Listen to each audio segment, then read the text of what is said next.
two pieces yet until after we had a presentation by some of our guests that are here. So again, I want to thank everybody in attendance, and Madam Clerk, I will call the roll when we have the two pieces of legislation up before us, so it's not necessary at this time. So we had asked for, we had invited the Ohio Highway Patrol to be here today. We've invited U.S. Marshal Pete Elliott to be with us, and we've also invited the Cuyahoga County Sheriff's Office to be here. I don't know if they have arrived yet, because I know there's some other things going on today. So at this time, I'm going to ask Charles A. Jones, Colonel for the Ohio State Highway Patrol, to come to the table, along with U.S. Marshal Pete Elliott, members of CPD, and again, I would ask, I understand the chief is out, so who is representing the chief today at the table? Whoever wants to come to the table on behalf of the chief. Let me just say this, because I've said it publicly, I want to thank the U.S. Marshal Service, Pete Elliott. I want to thank the Ohio Highway Patrol, Colonel Jones. I want to thank the Safety Director for the state of Ohio, and I've indicated in an email to the governor, I appreciate his direct action into assisting and helping us with the dramatic increase in criminal activity in the city of Cleveland. As I said to the Colonel before the meeting today, and as I've said to Pete Elliott, I have noticed a difference. I have seen a difference, and I've heard it from my constituents and my colleagues as well. The increased visibility, the action that has been taken, you can feel it in the street, and you see it. And so what I'd like to learn, and my colleagues would like to learn more, is about the surge, your surge project, the 216 taken under Pete Elliott. And I don't know who's to your right, Pete, but this is Josh Lau. He's our supervisor of the task force. He's the one that's actually on the streets doing the work on it. Wonderful. And then we also have at the table Captain Ali Pillow. Is it still captain, or you got a higher rank now? Deputy Chief. Oh, excuse me. I demoted you, Deputy Chief, and I better be kind because he lives in my ward. So I appreciate his commitment and his involvement in our community. So whoever wants to start off, I guess I'll start with the Ohio Highway Patrol. And again, I just got to say again, I was there. The governor invited the council president, myself, to the two events that he had. And what you said at the event, you did. You did. Exactly what you said you were going to do, you did. And we saw that in the street. So again, Colonel, welcome to the table. Thank you, Mr. Chair. So Mike, good. Just pull it close so you can talk into it. Thank you. So, number one, it's an honor and a privilege to be here today with our partners, and the governor, made it clear that his priorities are for the Highway Patrol to assist where we can, to assist our local partners as needed. Very much aware, and the governor is not shy about saying that Ohio is a local rule, and we, the Highway Patrol, are willing to come in and assist as needed by our local law enforcement partners. So when the word came to the patrol that the Cleveland Division of Police was asking for some assistance, we willingly did that. Understanding the data that was provided by the Cleveland Division of Police, and the collaboration and cooperation, we put together a surge plan, an operation that started in August, has continued in September, and we're making plans to see where we go in the future with this. But reducing violent crime, removing drugs, removing guns, and violent criminals from the streets is the priority. We've done that in a number of ways with the patrol. Obviously, we're utilizing our aviation assets very, very heavily in the surge operations up here. What we know is utilizing aviation proactively is a risk mitigator.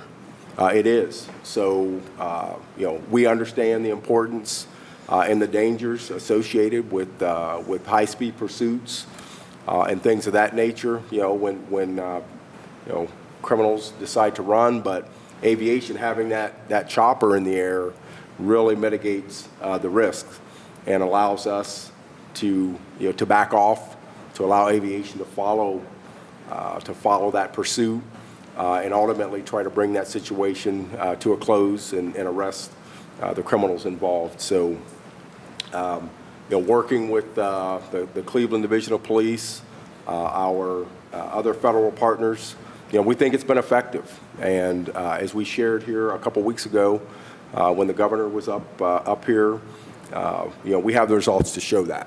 We have the results to show that the operation, as was planned, is working.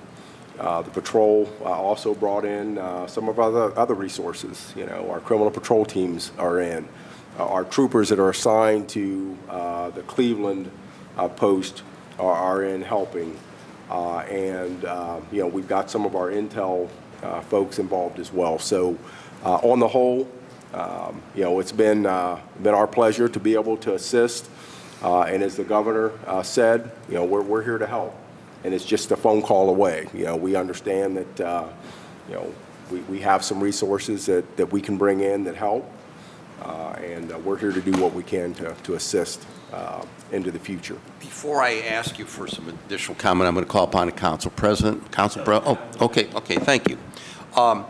You indicated the aviation aspect, and the governor mentioned that when the council president and I attended the both events that we were invited to. The governor, yourself and others mentioned the effectiveness of the aviation unit. How many units did you have up, helicopters? Well, I believe we only had one helicopter one? up, but what we did was we assigned the helicopter specifically to the surge operation. So they would come up during the operation and stay airborne, land when they needed to get fuel, but just one chopper that we sent up to assist, but it was available, has been available for every part of the operation here in Cleveland. Now, where does your chopper operate out of? Out of Columbus. Okay. So they fly in out of Columbus, and but that's where they're stationed daily. Because the governor himself said to us that he went up in the chopper to see, as you mentioned about pursuits, chases, et cetera, how that was mitigated as a result of that. And then the effectiveness where you could, eyes in the sky, you could see where these people were going to and able to constitute arrest.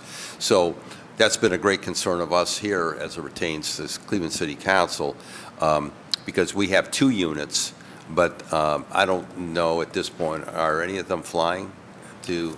Yes, sir. Councilman, one of our choppers is functional and operating. Okay. The other one is receiving maintenance. Okay, because we're going to have, to my colleague, we're going to have legislation on Monday. Council President and I talked about it, requested by the safety director, and we're going to discuss the aviation issue at the table on Monday. There's been his request for additional assistance as it pertains to the helicopter, financial assistance. Yes, sir. So that will be here on Monday, so I'm giving all my colleagues a heads up. How many officers, Colonel, did you actually have working up here? Mr. Chairman, I don't have the exact number, but when I think about the local resources, our criminal patrol teams, I would say that probably no less than 25 to 30. Okay. And again, that's from our Cleveland post here, our Metro post, and then the criminal patrol assets and manpower that we brought in from around the state. So what are your criminal patrol teams? Our criminal patrol teams, their main objective is to work criminal patrol and highway interdiction. Okay. On the main routes across the state. They're specialized teams that receive specialized training in drug interdiction and everything that comes along with that. They've got a special skill set. So we bring them in, because they have that skill set. They're able to detect and stop and interact with the criminal element, and they're very, very effective at what they do. So it's a specialized unit that we bring in, and they have that expertise when it comes to criminal interdiction. Yeah, I've been around for some time, so I've had an opportunity to engage many officers, and I was talking to several former chief of police that I've run into at different events, and it's interesting hearing from them. I asked them about basic policing, and it's funny. Each one of them, not funny, but it's to the point. Each one of them told me the same thing, that policing starts with traffic enforcement.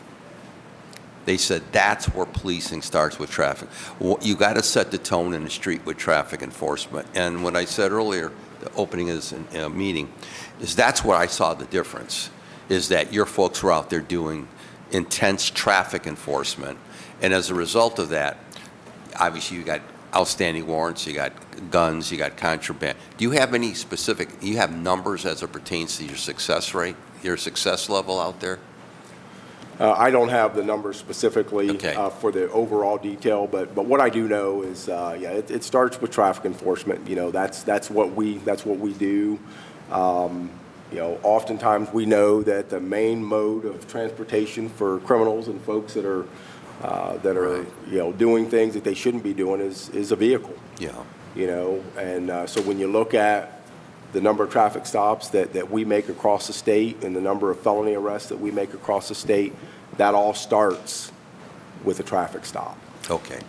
I'm going to stop right there, and I'm going to ask Pete Elliott. And again, I want to say this. I've had the pleasure to work with Pete over the years, and I can't say enough good things about him, about his task force, his group of law enforcement officials. I've indicated that to Senator Sherrod Brown's office as well. We appreciate the work that you've done. And I have to say to my colleagues, and I want to say that when I sent out an official request to Pete Elliott asking for the more intense activity in the city of Cleveland, and I sent copies of that as well to all of our federal officials from Northeast Ohio. And I have to say, out of all of them, Sherrod Brown was the only one who contacted me to say, not only do I support that, but if you need an additional help, let me know. And Sherrod Brown, United States Senator Sherrod Brown's office, spoke very highly of you, Pete, and your efforts in this city. So I need to say that officially, and I really appreciate the United States Senator, who, again, expressed his concern as well. So the floor is yours. Well, thank you, Chairman. And, first, I just want to thank the Cleveland Police Department and the state troopers and the Deputy U.S. Marshals and all our partners who actually do the work out there for their outstanding dedication and commitment, not only through Operation 216, but throughout the years and the decades. And, I can't stress that enough. It's about the men and women that are out there on the streets, risking their lives every single day, trying to do the best they can do. And our strength is in our partnerships together. We know that, and we've known that throughout the years. So we believe we've had pretty good success so far in Operation 216 since the beginning, mid-August. We've had, at least 20 homicide arrests. We've had about well over 100 arrests, and that's in partnership, with the Cleveland Police Department, the men and women that are deputized through our task force that, again, risk their lives every single day. And we appreciate the work of the state troopers, who have been phenomenal during their surge effort. We go all the way back to 2005, I believe, when we had some of our first operations here in the city, and we know when the troopers are there, it's going to make a difference. So we really appreciate that, Colonel, and we have appreciated that throughout the years. So again, we've been able to bring in a number of teams here in Cleveland, focus, on the most violent with our Cleveland partners here, and I believe have pretty good success. At least, 11 for felonious assault, 20 for murder, rape, robbery, carjackings, you name it, they're on the streets every single day making those arrests.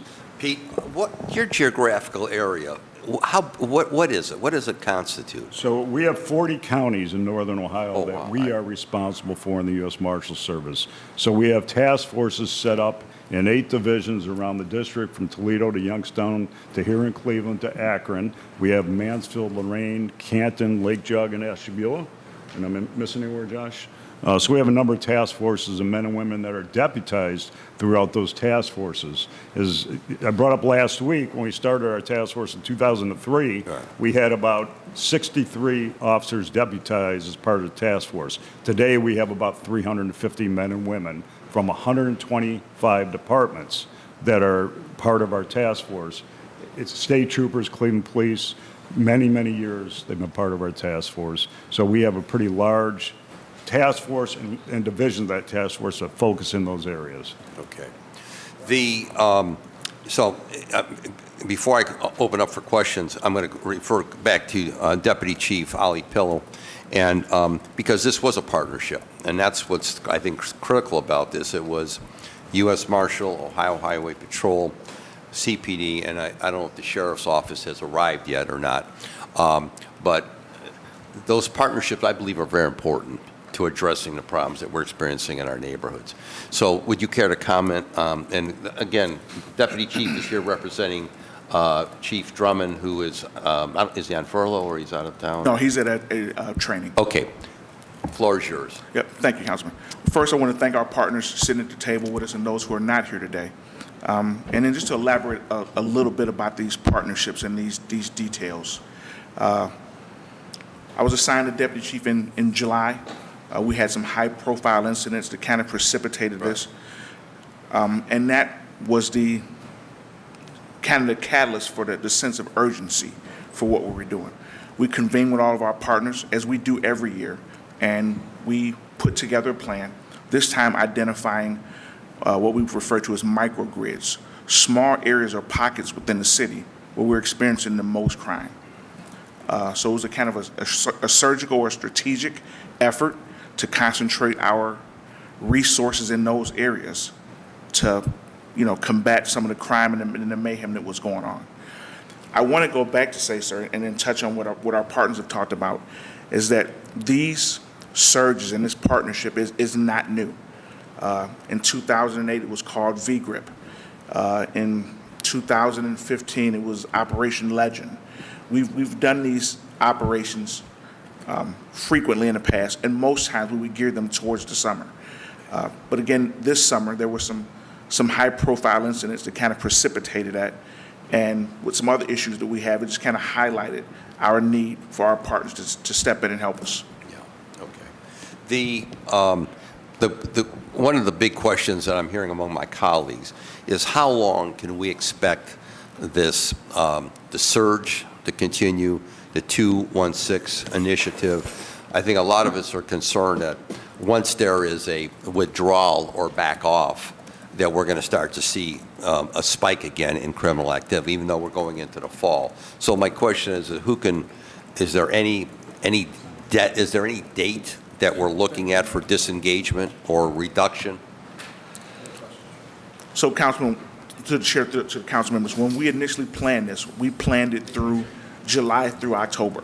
And then at that point in time, we would kind of reevaluate not only our resources, but reevaluate the areas in which we're deploying those resources to see where that crime is. As we know, sometimes crime moves. Yes. We are hoping that with the removal of some of these individuals and our partnerships with both the county prosecutor and the federal prosecutor, Right. that these bad actors or these crime drivers might be removed from those areas for some considerable amount of time. Okay. But again, we will reevaluate this at the end of October. But like, Colonel, is there any disengagement date at all when your forces will back off or back down, or?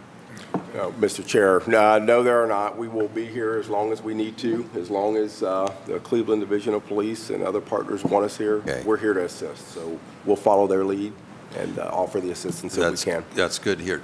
Pete? And look, we're here. We've been here since the beginning. We're not going anywhere. We're going to continue to focus in this area. We're hoping to expand a little more with some additional Good. positions through Washington that we've been told we're going to be getting.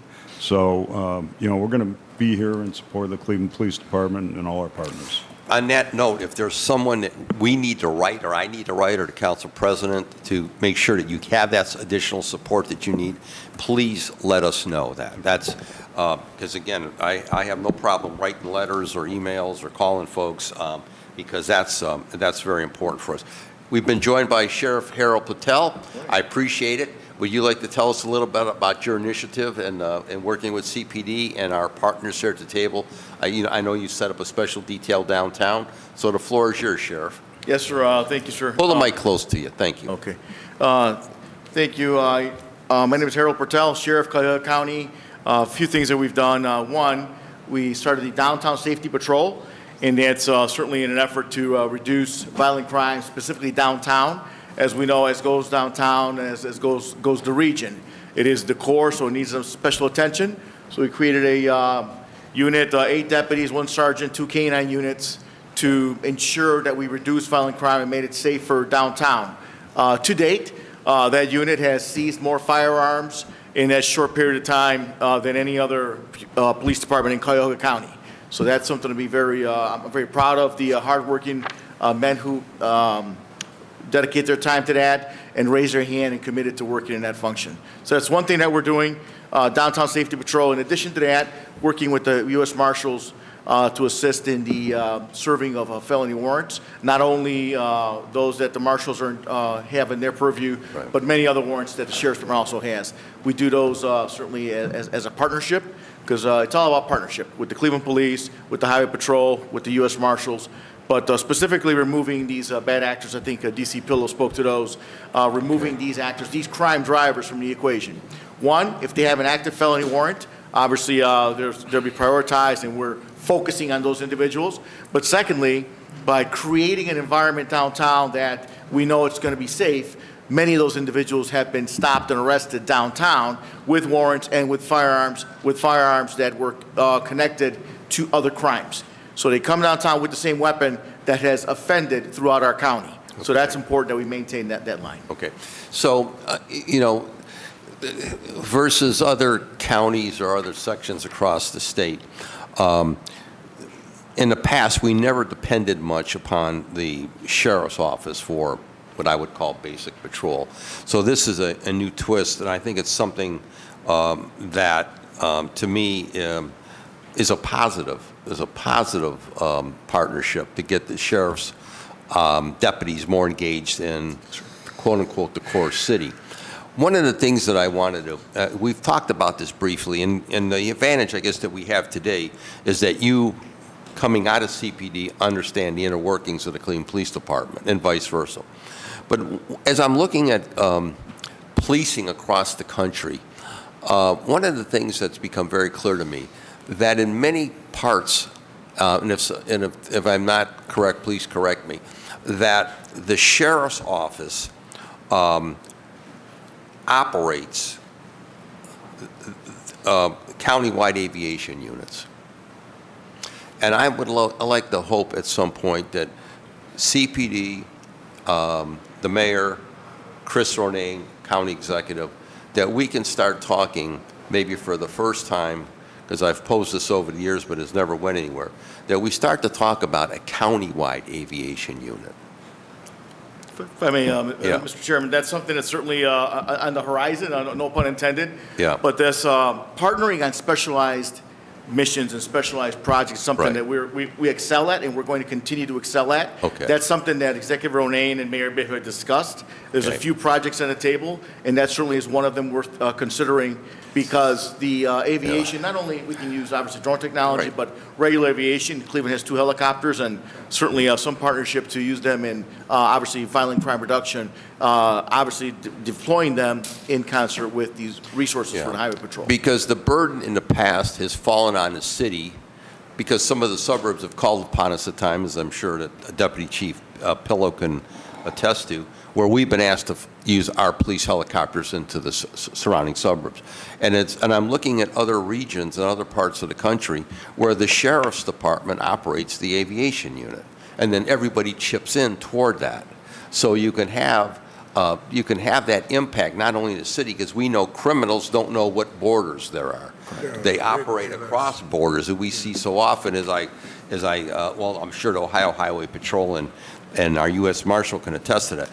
They don't know what ward lines are. They don't know what many of the suburban lines are. I have that discussion with the chief of Euclid quite frequently. They operate back and forth across our borders. So I think in 2023, we have really got to figure out how we can create a countywide aviation unit where we all can kick in, because up to this point, the financial burden has fallen squarely upon the city of Cleveland to operate the aviation unit. And I just question how effective that has been over the years, and more of us are beginning of the opinion that it could be far more effective if we do it on a county level.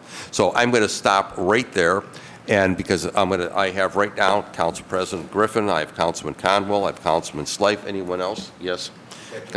Yes, I do. And how could I forget the Vice Chair? And then okay. And then we're going to take some questions and et cetera. Council President Griffin. Thank you so much. And I appreciate you being here today. No problem. Thank you so much, Mr. Chair, and I apologize in advance. I do have another engagement I have to go to. This is a very important committee and a very important session with our law enforcement partners. I want to reiterate, and I know that Councilman Starr will tell you, Council has been looking forward to this partnership for a long time. And we've been looking forward to making sure that we have all levels. And as Commander or Chief, I call him Chief, Deputy Chief Pillow just said, these are not new. We've been funding and supporting everything from NOVAC to Northeast Ohio Violent Crime Coalition to other initiatives for years. So it's good to see the band back together again. Let me just say that.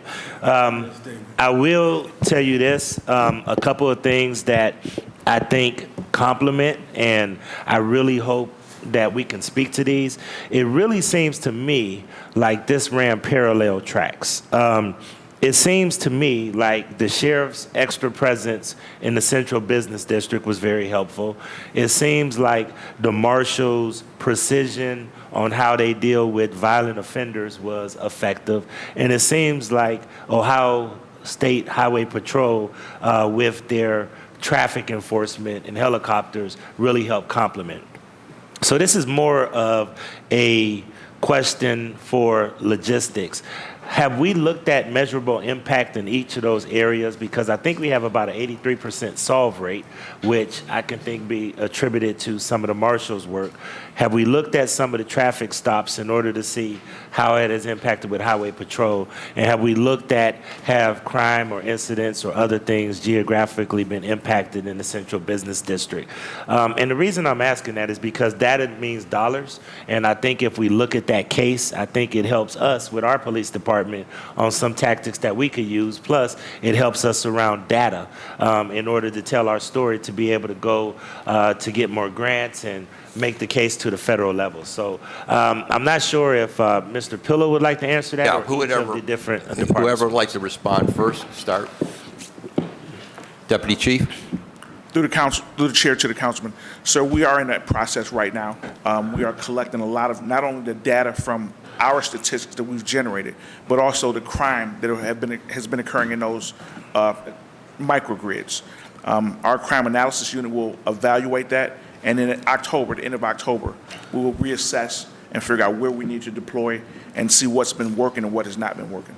And to your point, it has been precise, and is through what many divisions are going to, which is what we refer to as intelligence-led policing. Deploying our resources where the crime is, not traumatizing neighborhoods, but focusing our efforts on where the problems lie.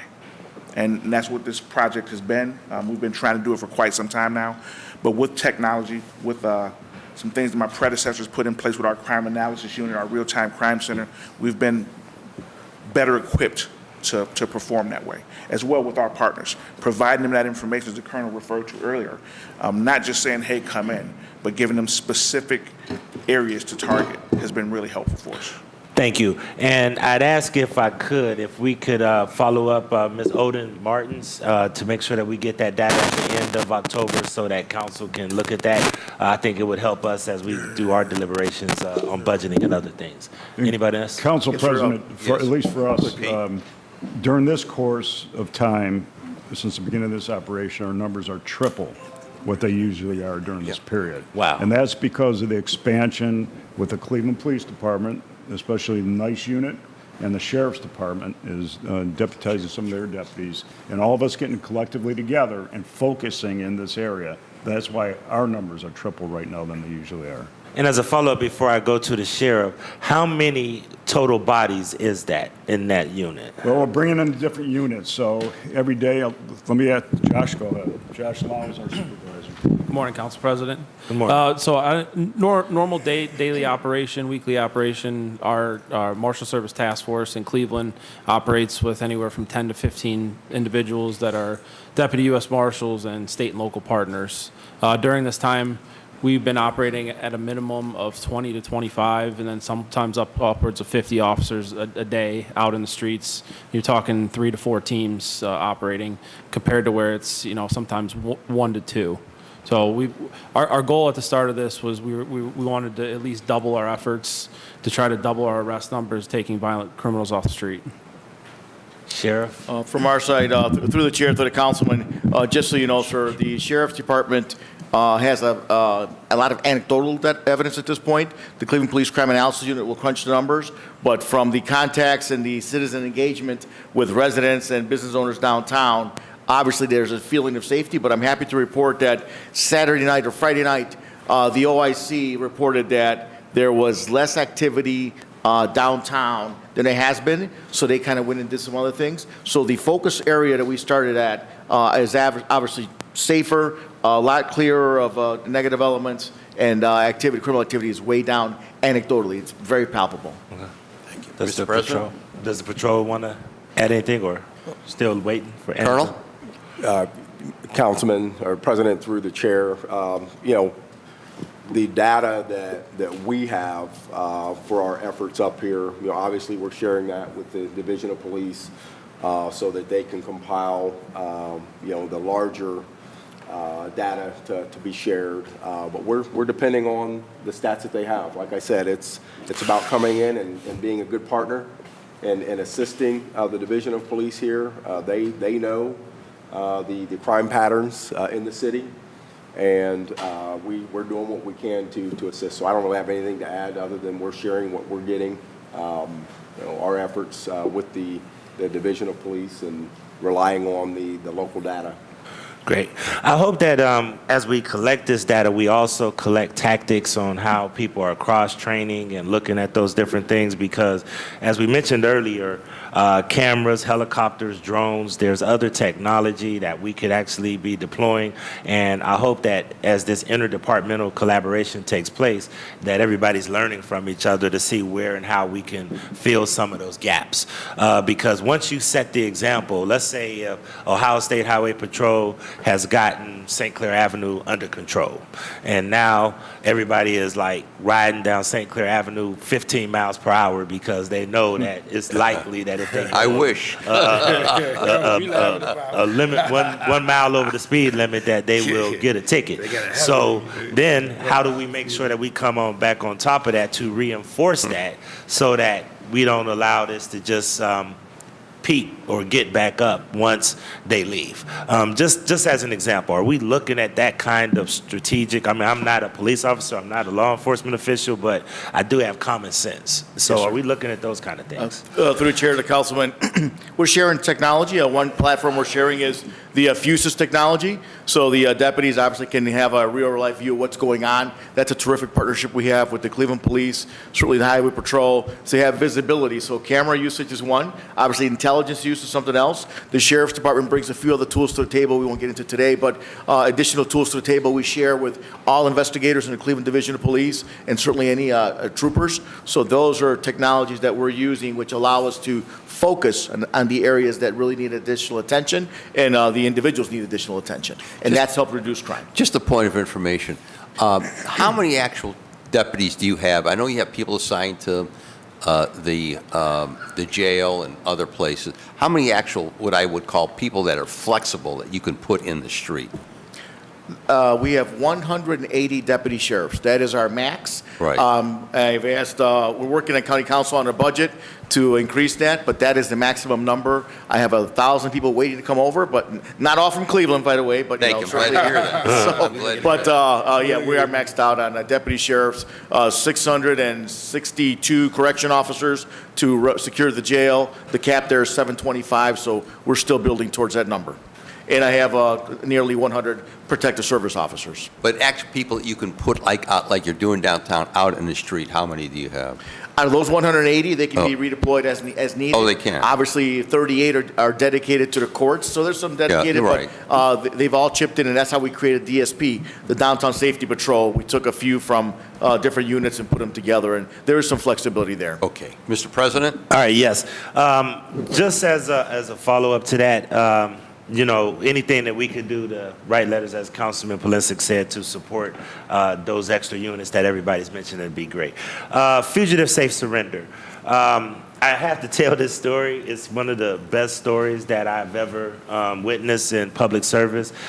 There was a group of formerly incarcerated individuals, reentry group folks, and there was a change in administrations, and I think it was going from a Republican administration to a Democratic administration or something like that.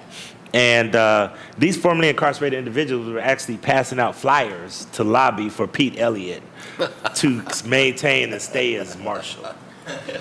And this is a true story. I mean, literally, they went and got their own petitions and said, we want to have Pete Elliott to be the marshal, which is something that I learned from law enforcement a long time ago, that a lot of times the criminals on the street or the people that are the bad actors oftentimes have a eerie kind of mutual respect for the people that they're engaging. It's almost like people on different teams on different sides, but in the same arena.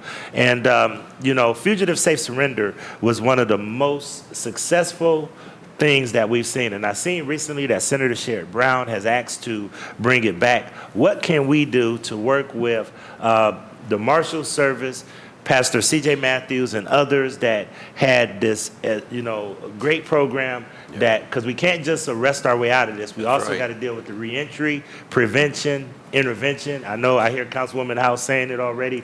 We got to make sure that we are not just focused on the law enforcement side. So is that a potential to come back, and how can we help bring it back? Pete? Well, we actually started a couple years ago, taking a look at it again. It'll be a conversation that we'll need to have with the sheriff, the prosecutor, the police chief, the mayor, the judges, and many others to get that started. There is a bill in right now for funding, which is so important. There is not funding nationally for the program anymore, as you know, but it starts with a conversation. And, you know, I'm willing to start that conversation here for the city of Cleveland, but we need the buy-in from everybody to make it possible and make it happen. Awesome. Whatever we can do and whatever this body could do, whether we need to have resolutions, whether we need to go to D.C. and lobby, whoever we need to talk to, I think that's a strategy we need to use, because what that program did is it actually would have a church setting where the message would be sent out to invite people who had outstanding warrants to say, hey, come on in. And that reduced police fugitive confrontations, which helped with, police community relations. It helped make sure that we got some of the violent offenders off of the street, and it actually helped show more partnership with the community. So I would love for us to look at some kind of way that we can really lobby hard, because we have to have a full comprehensive approach. We can't just arrest people and think that that's going to solve the issue. Which brings me to my last question, and I'll close with this. Once you remove some of these violent offenders, and once you remove some of the real bad actors off of the street, because I've always been a true believer that there's only a small percentage of people driving the hardcore violence in this city, but once you remove them, there's always somebody ready to take their place.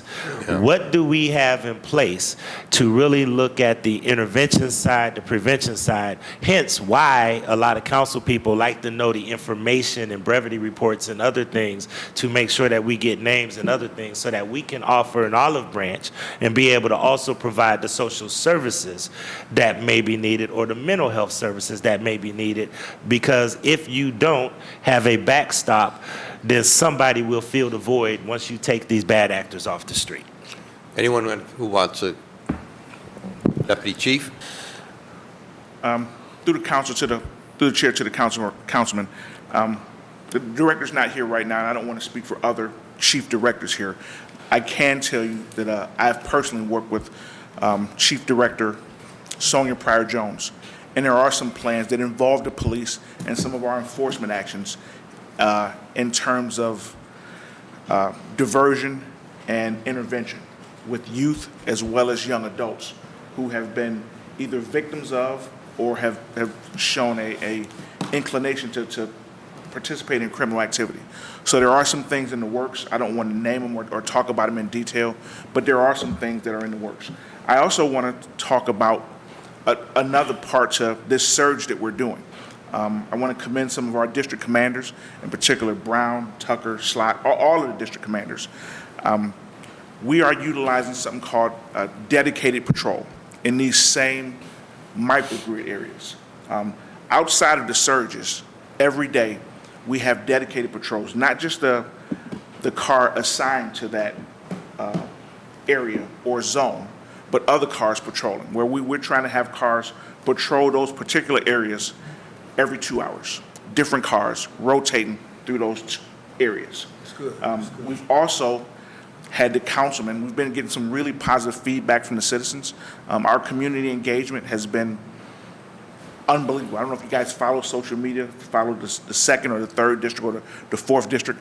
Our social engagement with the community has been tremendous. Not just at community meetings or anything else, but with our traffic stops. There are a number of traffic stops that we make where citations are not issued, but warnings. And those interactions with the citizens has been really, really tremendous. Again, there's a specific element that we're targeting, and anybody committing traffic offenses, you know, there's that area. But the interaction with some citizens, with the warning, some conversation, and documenting what we're doing has been a big help. Okay. So those are some of the positive interactions that we're doing. And again, I believe once Chief Pryor-Jones is here, she can really elaborate on some of the projects that we're working on. Yeah, sure. They even touched base with some of our projects like our homicide review. We didn't have an intervention component to that. And she and I are working on that now, and she can elaborate on that later. Yeah, she will be up. We're working on the schedule for the remainder of the year, and she will be up before us at some point and to give us an update of what her shop is doing. And Mr. Chair, just yes. as I close, just one Yes, last Mr. thing. President. I really can't underscore enough that we really, and all of these gentlemen who I've worked with, I haven't worked with Mr. Jones, but I've worked with everyone else from the Marshal to Deputy Chief Pillow and Sheriff Patel, and all of these gentlemen have had a commitment to having a comprehensive approach to our issues in the city of Cleveland. I can't underscore enough that it has to be prevention, intervention, law enforcement, and reentry. We have to hit on all of those cylinders. It cannot just be a law enforcement only approach.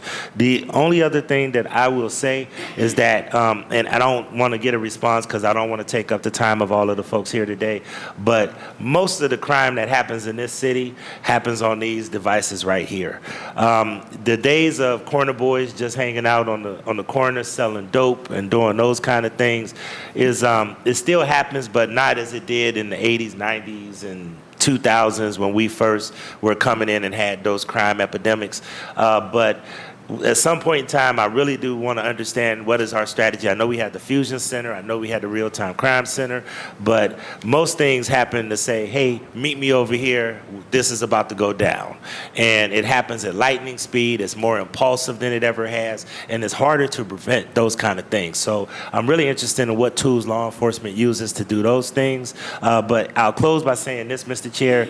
We are part of Ohio. I'm glad that the governor, I'm glad that the marshal sent resources, because oftentimes people say, well, that's Cleveland's problem. Cleveland needs to handle it on their own. We only get by with a little help from our friends.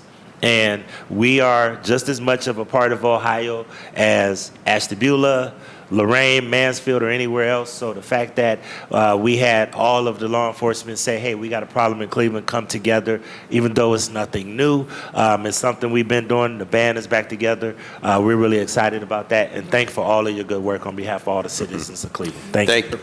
Thank you, Mr. President. And Chair, if I could just follow, yes. just to follow up on the Yeah. President's point, I'm glad to report that certainly in the Cuyahoga County Jail, we just completed a program with Towards Employment. We had some graduates there, which is Yeah. very beneficial.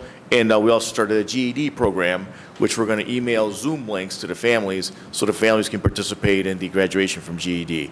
Everyone there is not going to go away for 100 years, so it's important to have some tools and skills as they reenter. And we're glad to hear it. I just want to say, Pete, as a fugitive safe surrender, if there's anyone you can think we need to write on that, or if we need to do a resolution, if you could, just give us some heads up or some direction, we'd be glad to do that. I will do that. Right now, and we have a hotline set up through Cuyahoga County. Okay. And the hotline's 1-877-FSS for Fugitive Safe Surrender, USMS. And that rolls into our office. We're able to work with the county over here, who have been phenomenal, Greg Popovich, administration, and the city on warrants. So the option's out there for people to surrender peacefully and voluntarily. And we'd rather have them doing that than us having Okay. to go get If them. you can send us that and a little synopsis, we can put that in our newsletters. All right. We'll be glad to do that. At this time, I'd like to call upon Councilman Jones. And again, thank you, Mr. President, for being here. Councilman Jones? Thank you, Mr. Chairman, and thank you to the law enforcement that is sitting here at the table this morning with us to talk about some of the most pressing issues. And I know that some of the topic matters have been talked about a little bit, and I appreciate you, Mr. Chairman, for having the session here to talk about, I think, some very critical things. Now, the problem that we are having in our neighborhood, and I guess I can start with an example. I had a young man give me a phone call, and he was very upset and angry at the fact that he had received a ticket in the neighborhood. And he says that I know that you put the police out here, and they told me as much, that the reason why they're out here giving tickets and I got a ticket is because of your councilman. So I said, sir, if you got a ticket in the city of Cleveland, you deserved it. You deserve to get a ticket, because it's very few people getting tickets in the city of Cleveland. And if you got a ticket, you deserved every bit of it. And if you have any more discussions you want to talk about it, let's set up an appointment so we can talk about all the facts and the nuances. And I say that, Mr. Chairman, to go into traffic enforcement. Now, we've heard the President talk about that there's a multifaceted approach to dealing with crime in the city of Cleveland. And I agree with him that there's a multifaceted approach in dealing with crime in the city of Cleveland, that you can't just look at it from one angle and that's it. But I submit to you, gentlemen, one of the reasons why we have the state of Ohio here in our city helping us is because we don't have the visibility. We can't touch and see and feel our police officers in our community, in our neighborhoods. And in 1997, 98, all the way back in the 90s, all the way up to 2001, in traffic enforcement, Mr. Chairman, you have been here all these years, 40-some years. We were writing tickets at the tune of 1,600 tickets.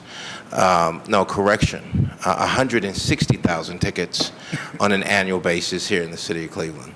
I'm not sure if we're hitting 4,000. So what I would say, Mr. Chairman, to our police department is I'm appreciative of the work that you do. I understand that you have some challenges as it relates to bringing in new police officers, bringing them on, and it has been an issue since 2018 of trying to keep our forces up to par. You've heard what I've had to say about that sitting here at this table.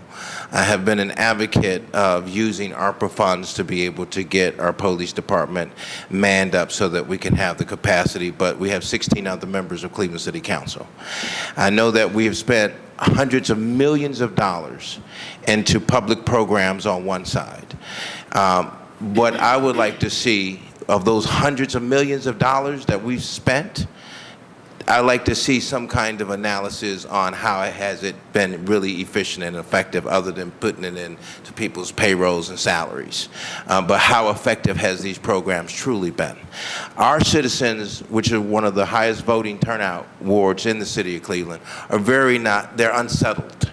They're unsettled because they don't see the police.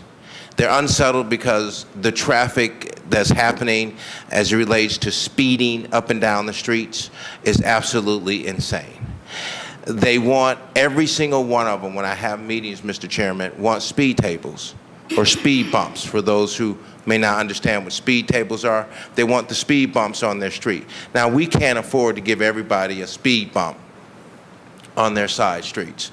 And then there's the call for speed bumps on the main roads, because we have to slow down the traffic.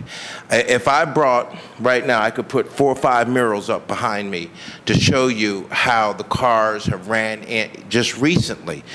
I have never, in the time I've been on this planet, seen cars speed so fast that they flip over. We've had flip overs in our neighborhoods. We've had cars running into our shopping plaza fences and concrete walls. We've had them run into McDonald's. We've had them run into all of our major businesses. It is a real serious threat to safety and health in our neighborhoods. Just here recently, this is the 3rd time they ran into Burger King. They're running into BP gas station.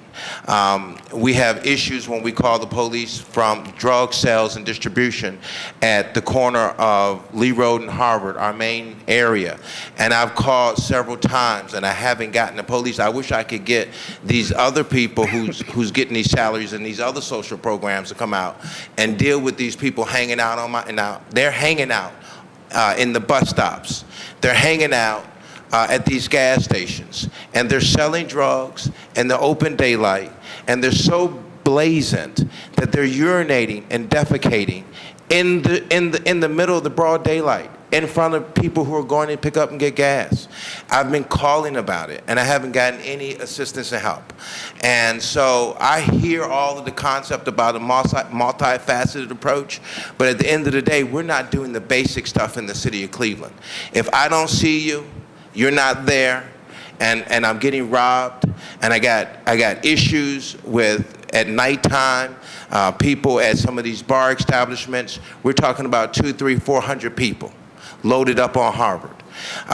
When it comes to our parks and being able to go and clear the people out of our park areas at nighttime, I'm riding around at nighttime trying to make sure that there's no riffraff there. I'm calling over at the dispatch to ask that they keep the parks clear. I'm going out at 1 o'clock and 2 o'clock to deal with these issues of these residents. And gentlemen, you can come with me on any given night. I'm out in my neighborhood patrolling.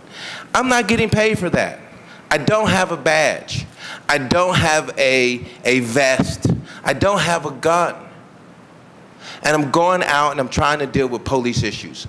I never had to deal with police issues when I was first elected in public office. The administration at that time, Mike White's administration, had a great group, a great team of people at that period of time when I got elected in office, and I didn't have to deal with none of this. I had probably one of the greatest commanders of all time, Mike McGrath. Never had to worry about anything in the 4th District. He shaped it up, shipped it up, and by the time he was finished in that neighborhood, it was like living in a suburban area. And now it's night and day. People are leaving out of the city of Cleveland because of it. And Mr. Chairman, we sat here yesterday in the Economic Development Committee, and we show how ravaged and decimated the east side of the city of Cleveland is right now. So I just don't want to just pile on, but I want to just give some suggestions.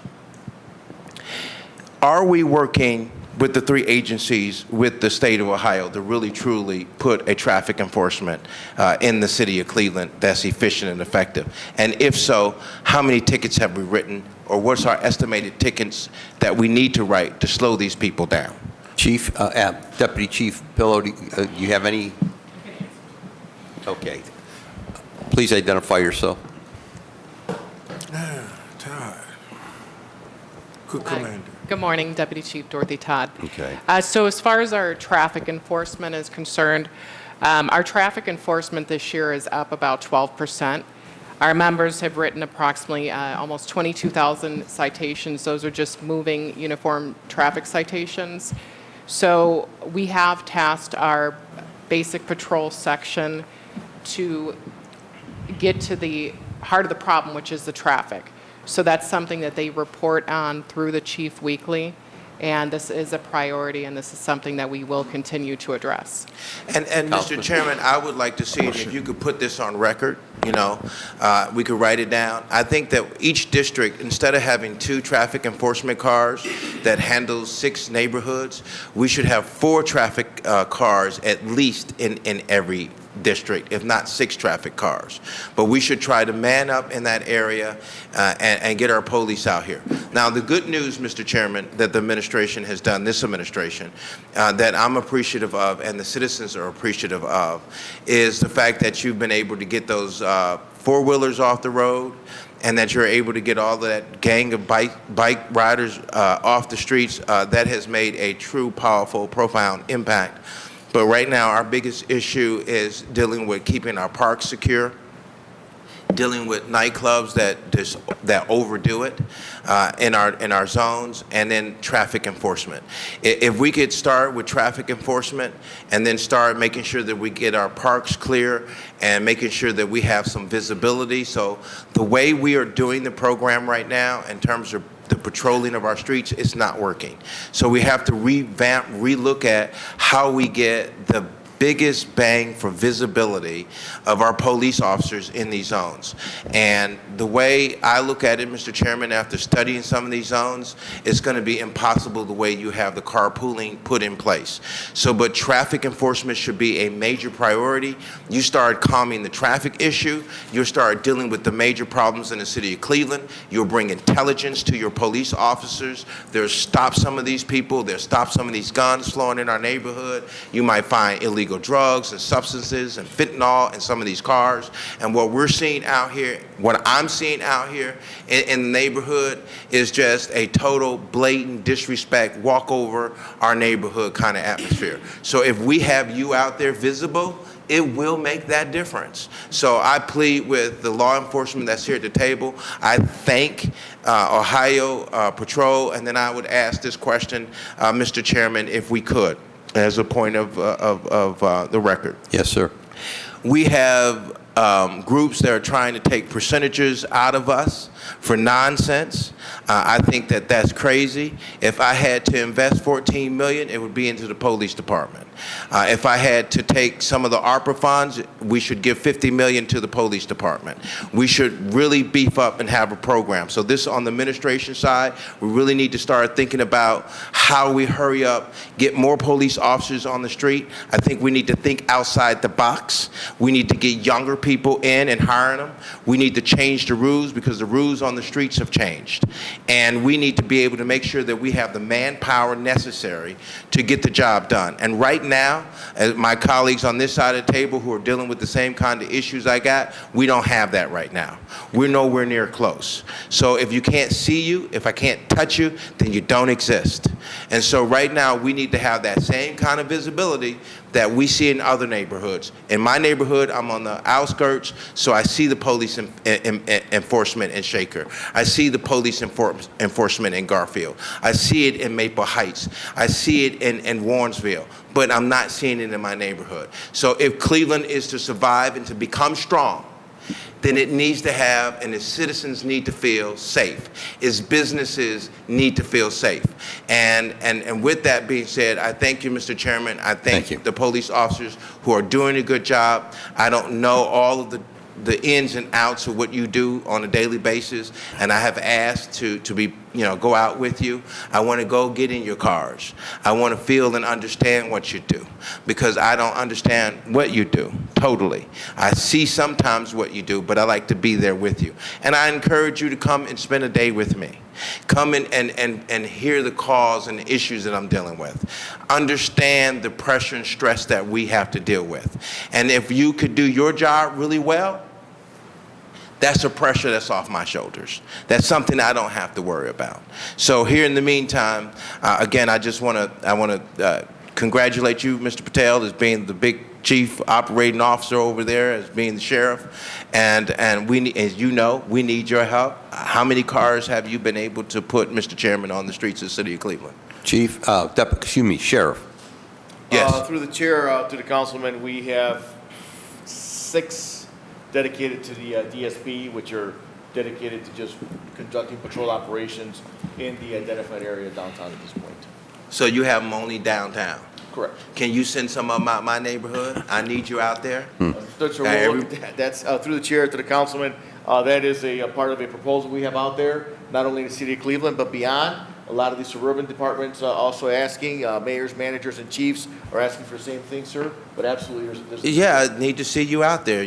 We've been out there forever in the day as citizens, and we want to get some of our taxpayer dollars and be secure with your department being there.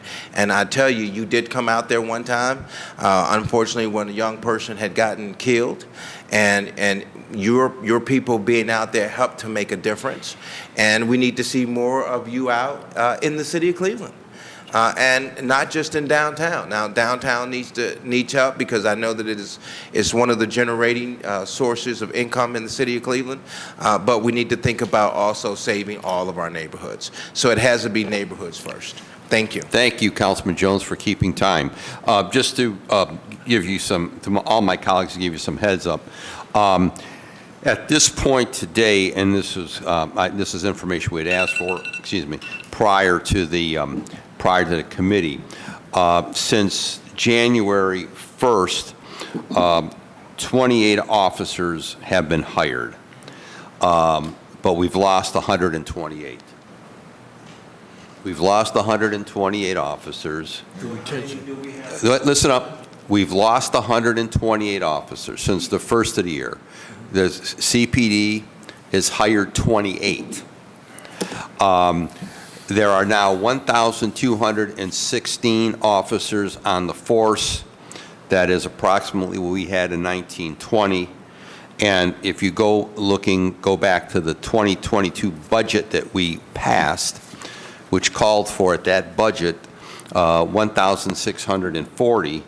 If you go by the budgeted numbers, we are down 424 officers. So no one has ever experienced this in the city of Cleveland. That's why, again, I want to thank the Colonel, the Ohio Highway Patrol, Pete Elliott, his team, the sheriff's folks, because we're dealing in uncharted territory. And so, as I can say to Deputy Chief Todd, we are going to do a lot of drilling down at the request of the council president between now and the end of the year, and then pre-budget a lot of drilling down, because we really have to understand what the game plan is to hire police officers. As many of us don't see it. We're Mr. not Chair, feeling can it. I answer just a little bit of what I can Okay. speak on? Okay. So currently, we have about 277 applications. We have seen an increase in our applicants Okay. since the mayor announced the program for our new recruits. With the RISE initiative, we are dedicating keeping our officers that are here and also recruiting new officers. Because of labor agreements, I can't discuss all of the details of the current talks, but we have a program in place that we feel is going to be an extreme help with our retention. Okay. Well, as the term that we've heard around this table so often, the proof will be in the pudding. So at the end of the day, I will just tell you this, because I'm not going to say something here that I wouldn't say something here that I wouldn't say out in the neighborhood in our community. But we're hearing more from the community and from officers that are presently working that there's a growing opinion or mindset, however you want to describe it, that more and more people feel that the city does not want to hire police officers. There's the problem. And we're hearing that from people. We're hearing that from police officers. Because the numbers themselves, if we've only hired 28 up to today, since the first year, we lost 128. Those are real numbers. And those are numbers those are numbers we got from your shop. Absolutely. Okay? So at the end of the day, the administration is going to have to really come up with an aggressive marketing and hiring plan, because if not, the numbers in theory, going into January, we could be below 1,200. So, Mr. Chair, also, I'm not sure if you are aware that city did hire a professional marketing company for recruitment. Yeah. And the goal of this marketing company is to tell our story. It's more for people out there to understand what being a policeman is. Yes. So I think there's so much misinformation, and Okay. we've had such a negative talk about policing, and we're hoping this will change and help to recruit younger officers. Okay. But the biggest recruiters right now are men and women. So the Chief Drummond and Chief Director Howard are doing everything they can to make sure that those men and women feel appreciated, so that they can go out and be the voice for recruiting. Well, and I appreciate that, and I just want to say this, because I got lost of my colleagues here. Point with your point of order. Mr. Chairman, can I plead to the governor of the state of Ohio to help us bring, because your earlier testimony, you said you had like 30-some officers in the city of Cleveland, is that correct? That's correct. Would plead to see if we could double that number.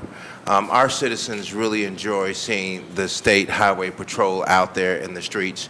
We see your cars, we see you flashing, and we see you taking care of business. Is that possible, Mr. Chairman, that we could double that number, given the fact that you shedded some new light here that scares me? Let me just say this. The colonel is here, but the colonel cannot make that commitment. I know, but I want to ask it at least. Colonel? We will help in any way that we can. Okay. And as our manpower allows. Thank you. Thank you. Councilman Conwell. Wow. Through the chair to the commander. Matter of fact, to you also, Mr. Chairman. Have the marketing... Deputy Chief. Deputy Chief. She was my commander for so many years, and she was good. Very, very good. We talk and ride in the neighborhood, the whole 9 yards. Can your marketing people meet with city council, and we could help them to do outreach, because we're all in this together? I will talk with Chief Director Howard, and I think that that's a good idea. The company is called Little Jacket, and right now they're in the process of interviewing a lot of our men and women to get their point of view, so that they have a better understanding of policing. But I will definitely talk to Chief Director Howard about that. Okay, great. Can you bring them in, Mr. Chairman? We have not been officially, I just heard this name yesterday from the safety director. We will make that request that they come in here. I don't know who Yellow Jacket is. Little We'll Jacket, yes. Yellow Jacket? Little Jacket? Little Jacket. He took about the Okay. jazz group, So, Yellow Jacket. so we'll ask them to come to the table and explain to us what their game plan is going to be, because obviously we got some heavy lifting to do here. Thank you, Councilman. You know, I'm doing an event through the chair with Case Western Reserve on Little the Jack. 10th of October. And I reached out to the safety director through the chair to have some recruitment. And it's Jazz Coffee with the Cop, and it's with Case Western Reserve University. And I know a lot of people will be there. We're going to drop some flyers in the neighborhood. And while we're doing Coffee with the Cop, we need people to recruit police officers. Absolutely. We'll make sure we have someone there. Yeah, you follow through. You're very good. Very good. Councilman? Through the chair to the sheriff. I was telling my wife that you're good. You're very, very good, and it helps us out. You being where you're at, and you are patrolling downtown. That's correct, right? And Through the only chair to the downtown. councilman, yes, sir. In your geographical area is where, from downtown to 105 or something like that? No, sir, that's a very focused area from, through the chair of the councilman, from the river to East 18th or so. It was a very focused area created by some of the violent crime that took place and some other activities there, and we could see some measurable results there. So you would say the downtown business district? Yes. Okay, Yes. thank you. And Mr. Chairman, that's what the residents are talking about, is that we need you, and what Councilmember Joe Jones was saying, we got to figure out a way how to get the sheriff department into the communities. When you look at other cities and other counties, the sheriff department is in their communities. We need you in Glenville. We need you in Collinwood. We need you on the southeast side. We need you in the city of Cleveland. Sheriff?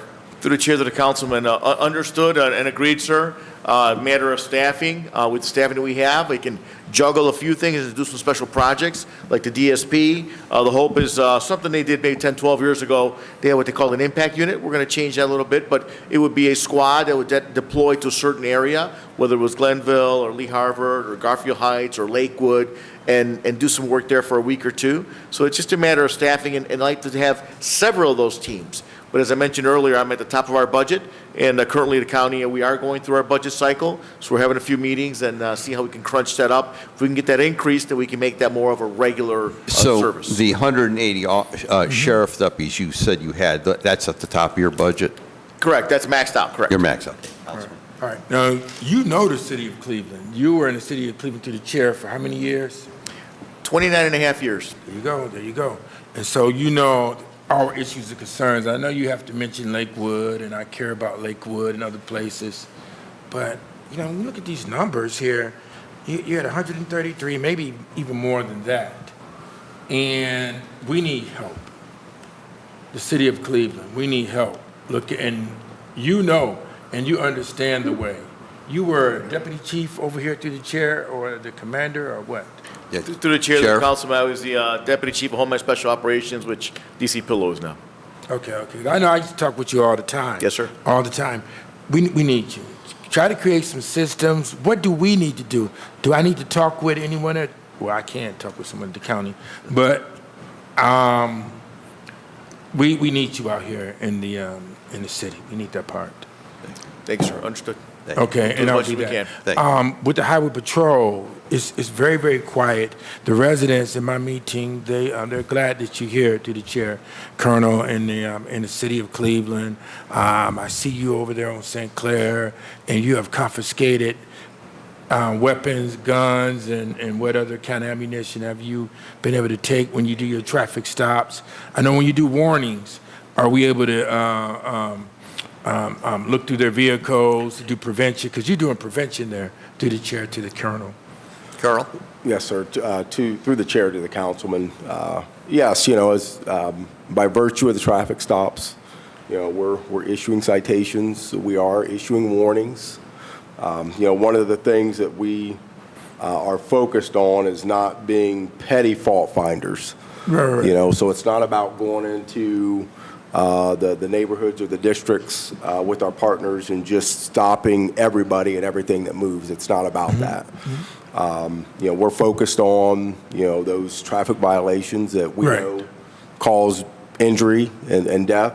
And in many of those cases, as a result of the stop, if probable cause exists or reasonable articulable suspicion exists, then that allows us to ask further questions that potentially leads to finding, weapons and drugs and other criminal activity that might exist in the vehicle. So, as we know, and I've said, traffic enforcement is very important.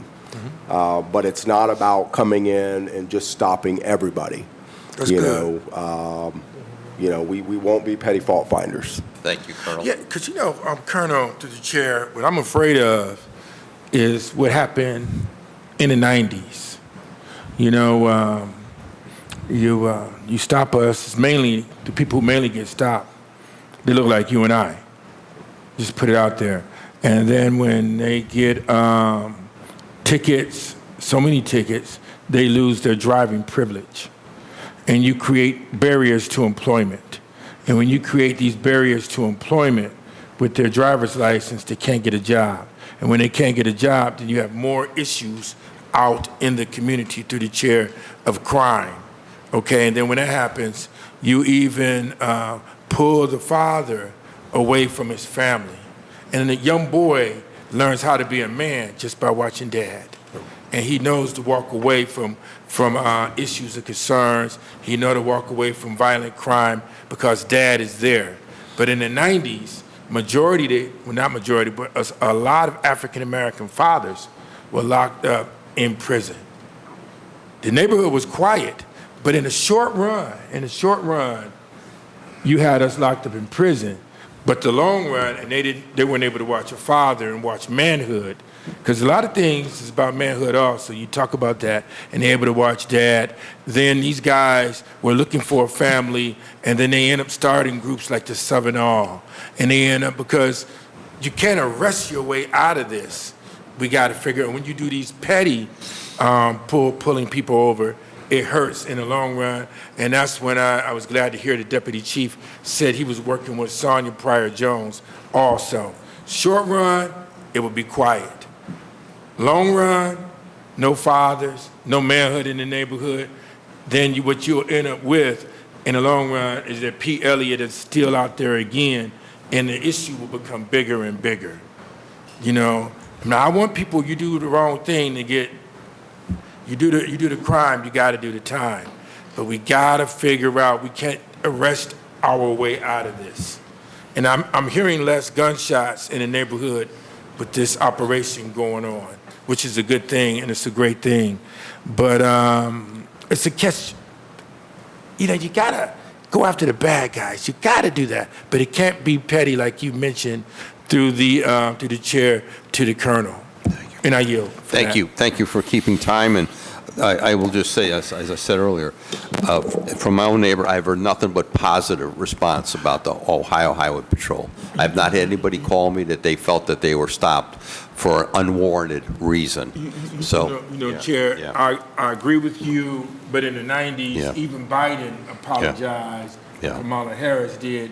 They locked up a great deal of African Americans because of pettiness also. Okay. And you're right. And I know you're not walking in my shoes as an African American male, because you know I was stopped before also. Yeah. You know that. Yeah. And so I want us to arrest. I want us to take the bad guys off of the place. But when you have the absence of fathers or manhood in the community, it hurts our community. And I'm speaking as an African American male who knows that walk. Thank you, Councilman. That's where I'm at. Councilman Slave. I'm sorry. Just to respond, just one more point to the councilman. The sheriff's department may not be out there patrolling every day as we talk about DSP, but we are there in other functions. Obviously, there's a warrant execution function, and there's a lot of investigative functions. They partner in with the Cleveland Police, certainly not only narcotics, but the homicide unit, and also some other functions that we do, having members, deputy sheriffs on task forces, and those task forces are also present in the community. They're not conducting patrol operations, Right. but they are conducting business there, which helps reduce violent crime. But your point is well taken, sir, Thank about you. we want patrol Thank you. visibility. Councilman Slave. Okay, thank you. Thank you. And just to start, I guess a request or a suggestion for you, Mr. Chair. I'll say it's somewhat useful to get these numbers reports. And I say somewhat because sometimes my analogy would be if I asked what the cost of a Big Mac is in Britain and you gave it to me in pounds. I don't know the currency conversion. So like if I look at these numbers, versus the numbers in the budget, but not everybody in the budget book for the Division of Police is a uniformed police officer. Right. And not every, I don't say this derisively, but not everyone who's a uniformed police officer is actively out on patrol. There are people Right. who have more administrative jobs. I have a tough time drawing the conclusion, certainly in the moment, but also the conclusion as a trend analysis, just because I feel like we are getting numbers in different currencies, I suppose.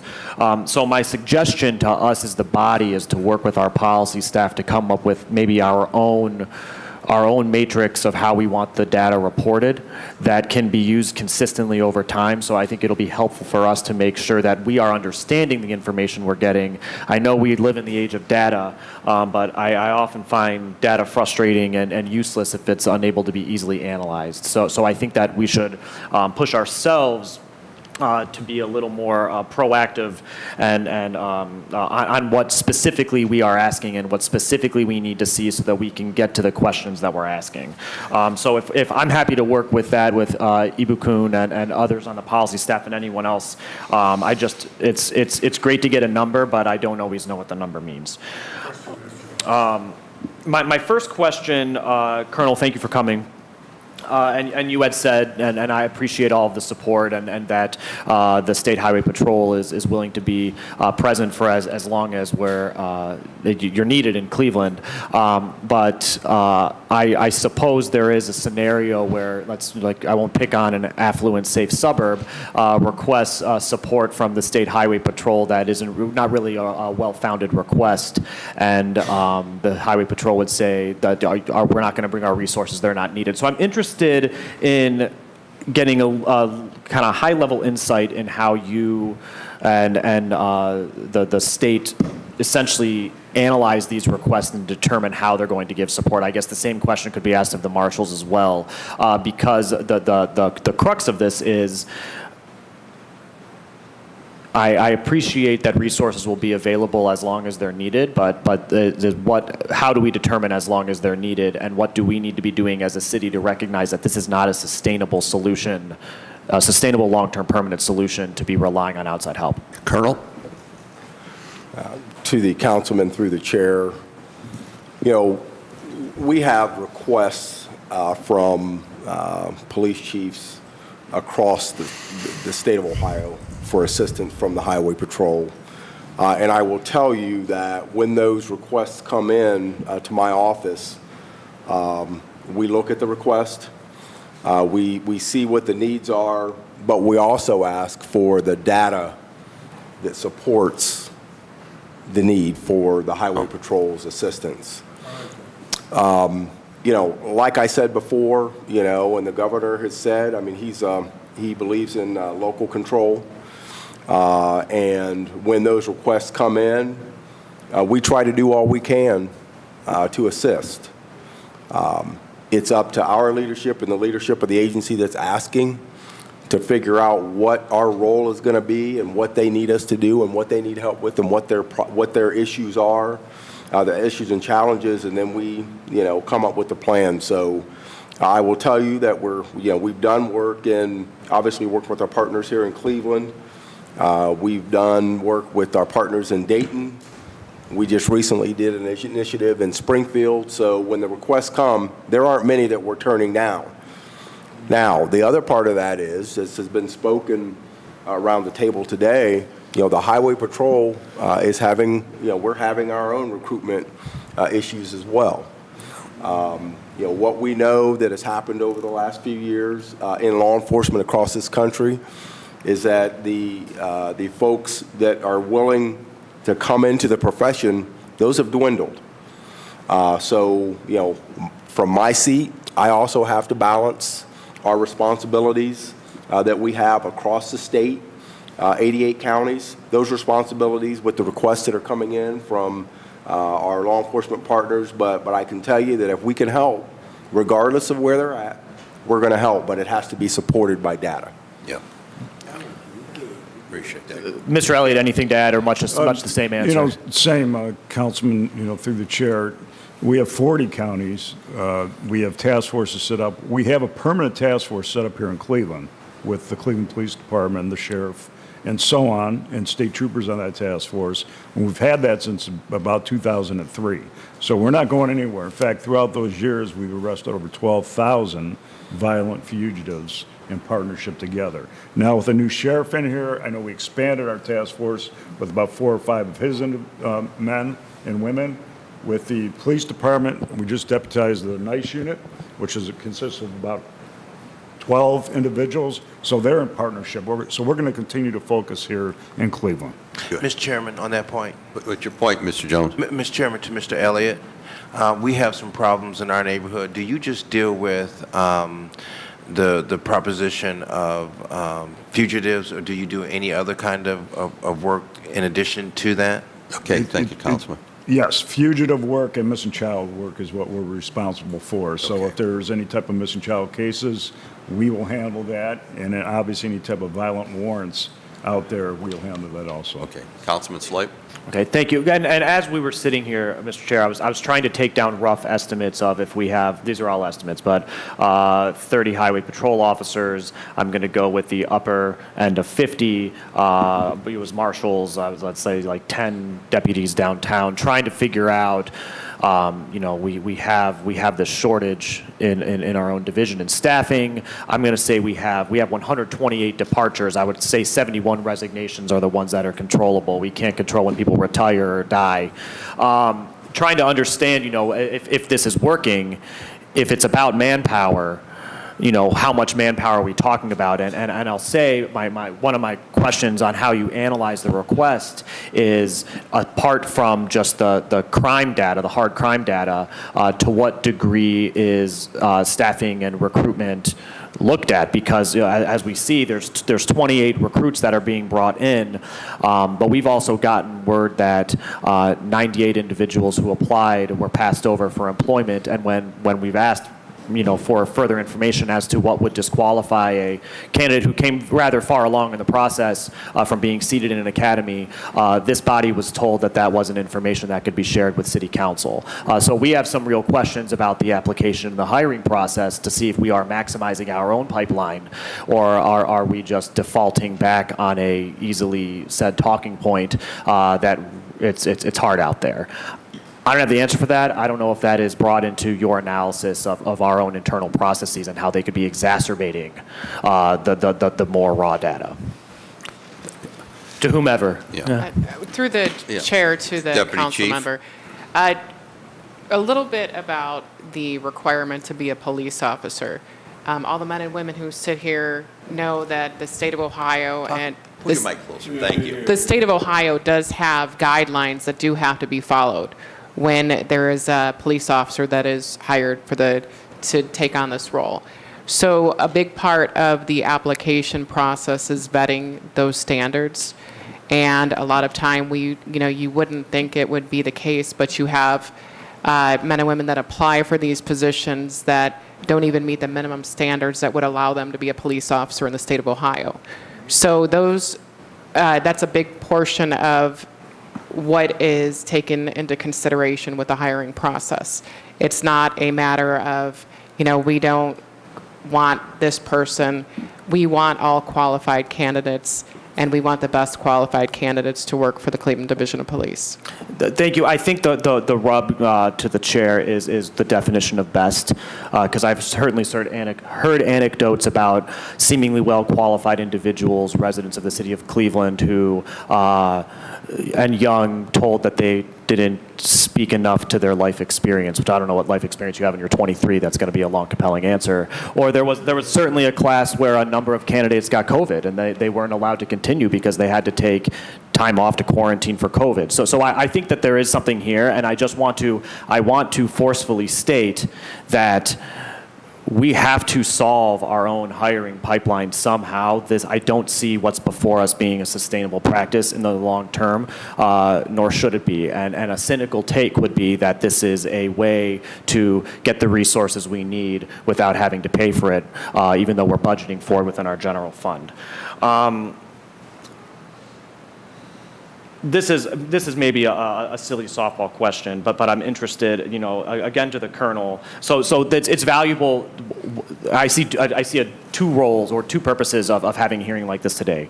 One is that this is broadcast on TV 20. The media are here, and this is a great way for us who represent about 25,000 people each to be able to help convey information back out. There's a transparency factor to it. But I see it as being beyond that. It's also a way for us to constructively understand how we as a legislative body can be working to support our law enforcement.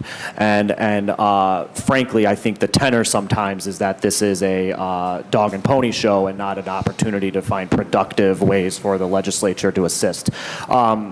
In your experience, if you'd like to share, just working obviously with the State General Assembly and around the state, what do you see, and in your experience working in Cleveland, what can this body be doing that we are not doing, and what are best practices of legislatures to help support law enforcement, to help make sure that we are maximizing our budget and to be responding to the needs of our citizens and public safety? I sometimes feel like I'm at a loss of what I should be doing. My question, who are you directing that? I direct that to the Colonel as I think Colonel, that he and then has whoever else experience with state government. Chime in.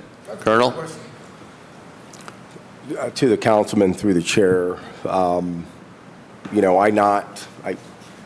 obviously in my position, I do have contact with the legislature in Columbus, when we're talking about budgets, every 2 years, the state, we go through our budgeting process, and the different departments of the state are funded. I will say that, the legislature as a whole in Columbus are very, very supportive of law enforcement. They understand the needs and the challenges that come along with the job that we do as state troopers and police officers and deputy sheriffs. So on the whole, they're very, very supportive. They work through those issues when it comes to the laws and the lawmaking and the things that are important to their constituents, based on what's coming into their respective offices. But on the whole, very, very supportive. So, while I don't want to speak for them, I speak from my understanding and my knowledge and my interaction with them, that they're very supportive of law enforcement in general, regardless of the agency, just across Ohio in general. So, that's what allows us to be able to assist and gives us the resources to be able to bring to bear when these requests come in from different agencies asking for help, from the Highway Patrol. And like I said, it's one of those things that if we can help, we're going to help. But the legislature, they are the ones that enable us through our funding to be able to do the things that we do. Without them, without their support, none of this happens. We wouldn't have the capacity to be able to step forward and assist when asked to. So, Council, that's all right. Sheriff? Through the chair to the councilman, just another factor also, on the county council side, very supportive, and I've met with every single councilperson individually, and I think that helps because it's about information, and it's also about education. They learn more about the sheriff's department, what our functions are, what our needs are, what the priorities are, and many of them have their own projects and ideas that getting to know those, they're very well versed in that area, that perspective. So we're able to kind of come together and say, hey, you know what? Here's something we can work on together and get support there from council. So having a supportive council who is engaged and who is educated by law enforcement to the functions and the needs is very beneficial.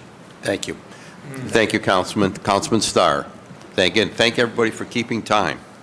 Thank you, Dane, and thank you, everyone, for coming today to address public safety in the city of Cleveland.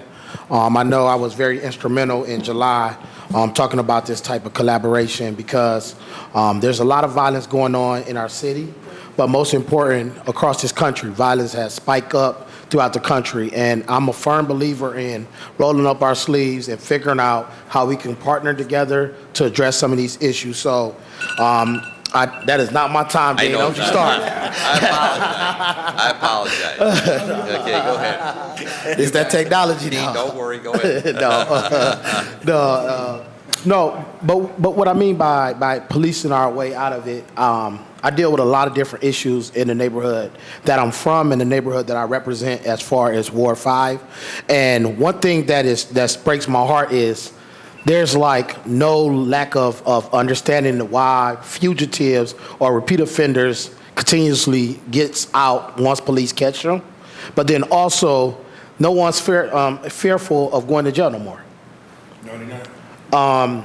When I look at the neighborhood, when I look at the type of crimes, you got 13-year-olds carjacking, stealing cars, as if somebody taught them, well, YouTube and social media, and it taught them how to steal cars. But there's no fear of any penalty. We have guys who open fire at Muni League football games. Yep. Nobody fears to go to jail. And what I look at, and sometimes I sit and drive around, or sometimes I'm sitting with my friends, close friends, and people in the neighborhood, and I just think like, what is going on in our city where you think it's okay to open up fire at a rec center, at a football game, or anywhere? And I look at it not from a scale of, hey, we have to police our way out, or we got to get more officers out there. I'm thinking of a holistic approach. You know, why are people doing these crimes? Why are they committing them? What can we do as council members to help ensure that we put in best practices in place? And I'm trying to see, is there anything through the chair to the table that is going on in other places in Ohio or other places that is very helping on the preventive side? Because we can put a lot of funding into trying to get more officers on the street, but if I'm living in bad conditions, don't have those resources that I need, you can lock me up. But once I come home, and if I can't get a decent job, if I can't find housing, if I don't have things in place, I'm going to go back to what I know best, and that's the streets. You know, I oftentimes think of ethics. You know, I grew up in a rough neighborhood. I lived with my mom, single-parent household, but my father was in and out of prison. But as I got older, and now as a 34-year-old man, I understand that my father lost his mom at 13, 14 years old. His father was a functional drunk. He has 7 older siblings, but at the same time, who's listening to their siblings? Like, I got a younger brother, 23 years old. He won't listen to a thing I say. So I understand that. So the streets pulled my father to the neighborhood because he was trying to make a decent living, earn it, figure it out on his own, and made a lot of different poor decisions. But there was lack of resources. Now, I was born in the 80s, so it was a lot going on with his generation. So from him being a young man and living on his own, what is available for these individuals, even once they make that first arrest, do that first bid? What is available to help them so they won't be a repeat offender? That's just one part, but also I did do a tour of the McDonald Community-Based Correctional Facility, and I just want to tell to our colleagues why all these county common plea judges are asking us for our endorsements. They're doing the worst job of giving people resources. People who got F3s, F4s, F5, they're sending them down the road instead of just sending them to a community-based correction facility where they can get the support, get the stability, get the cognitive skills, live in the community by getting the services. They had over 100 beds that are not being occupied. So people are getting these less offenses, getting sent down the road without getting no resources. So before we start doing these endorsements, we need to really, really ask questions to how can they help our community so we ain't got these repeated offenders. But through the chair to the table, my question is, what can we do as far as as a partnership regarding all local law enforcement? Because I see who we have at the table, but it's a lot of different local law enforcement agencies who refuse to really roll up their sleeves to work with Cleveland. But the minute they go out of town and they say they city and nobody know about it, they always say Cleveland first.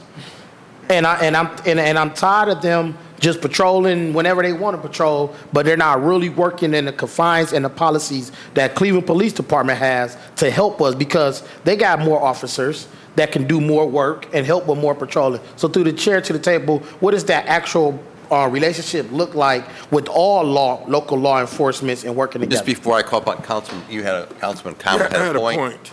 I think that Councilmember Starr, through the chair, with Sonia Pryor-Jones that you mentioned earlier, that we look at some of her programs. I mean, through the chair, you're from the Boys and Girls Club. very excellent 501c3. I think we work with Sonia Pryor Jones to try to do some prevention, ourselves. And then you're also working on a commission of young African American males to create that commission. It's not going to turn everything around, but I think when we do that, I think that would be cool beans for us. And she will be coming to town. By the way, I have you on pause for that point. But she will be, her department will be coming before us shortly. Okay, Councilman. Who would care? Anyone care to respond? I can address Yes, the councilman. Deputy Chief. Through the chair to the council member, as you know, policing is a reactive profession.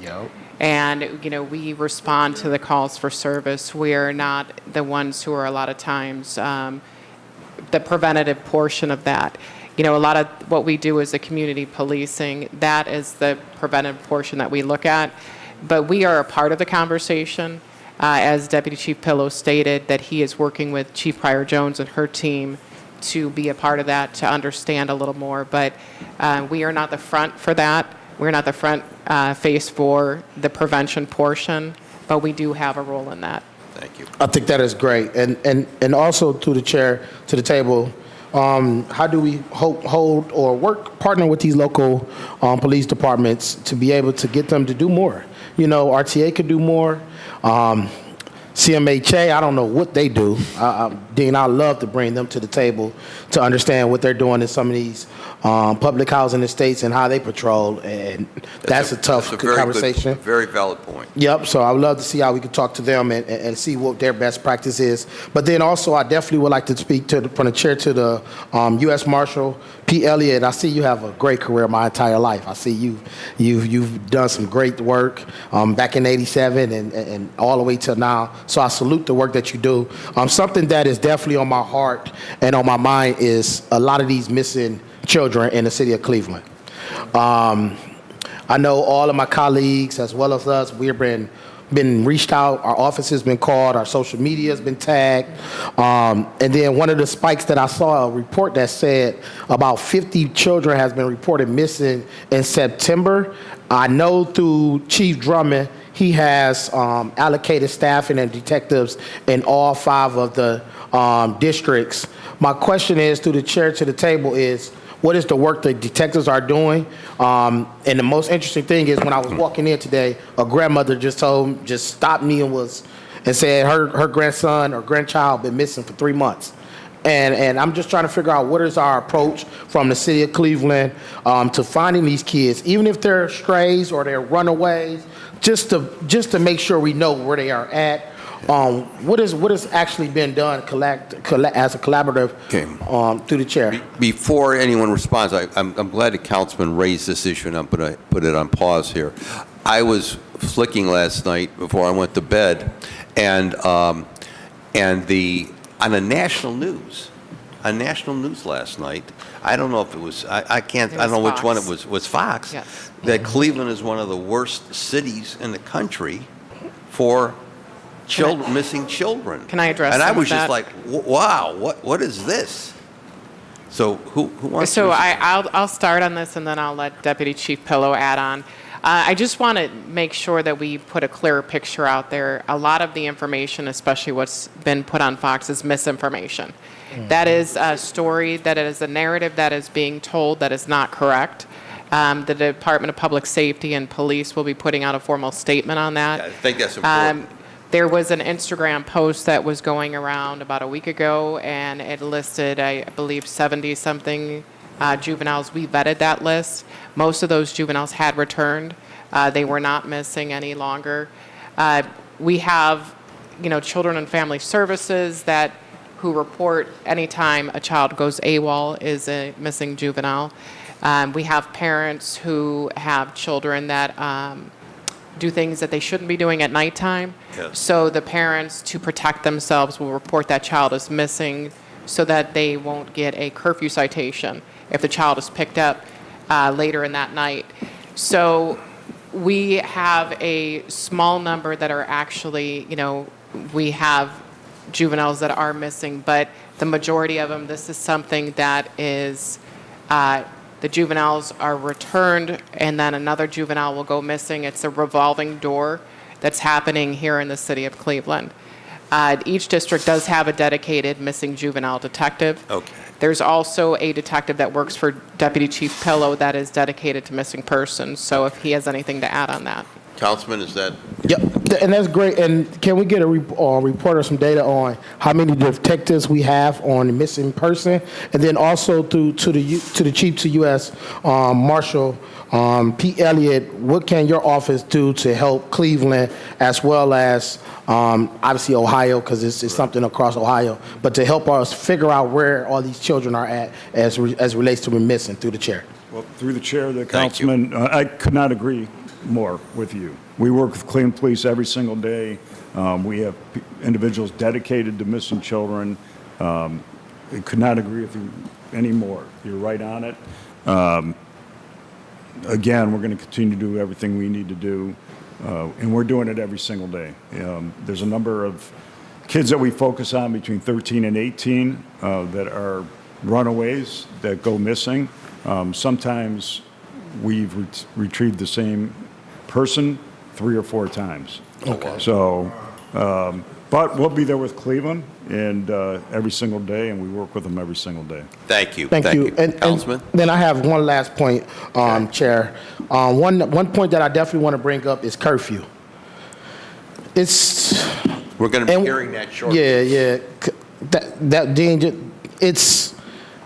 I mean, my mom always said I had to go to school, and I had to go to school. But now I'm asking, how can we as council start holding these parents accountable? This is a big issue.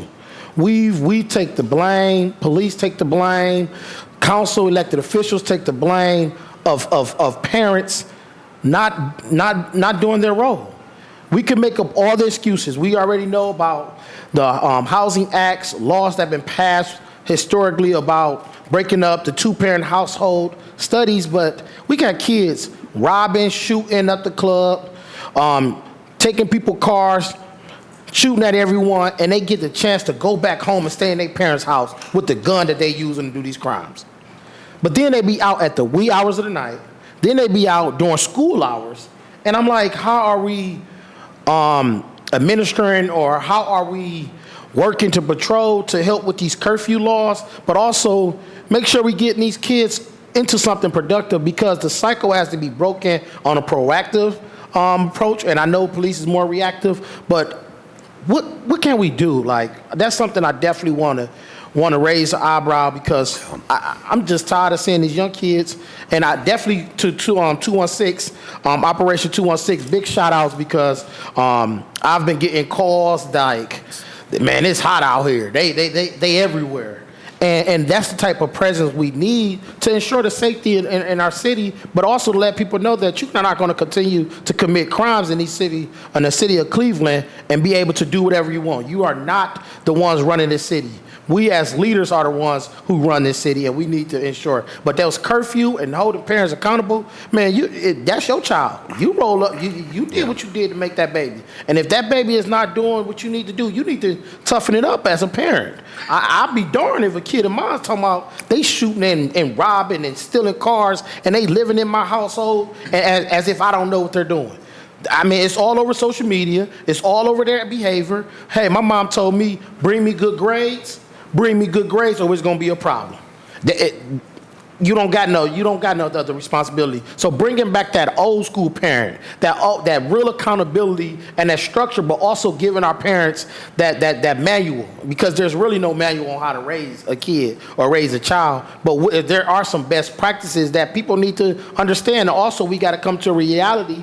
We have younger parents now with kids that are 14, 15, meaning parents that are less than 30 years old, and they're trying to figure it out. Their child, 14, 15, running the streets, not knowing what to do. And I just want to make sure I raise that point, and to anyone through the chair to the table who want to address what we can do regarding curfew, and also what can we do holding these parents accountable to be the parent that they signed up to be once they decided 9 months ago to have that child, through the chair. Now, before, we do have ordinance 860 will be up as soon as this wonderful panel is through, and that is the increasing the penalties for curfew violation in the city of Cleveland. But whoever would care to comment, this just a quick- councilman brings up a very valid point that we're all dealing with. Just a quick comment on the curfew citations through the chair to the council member.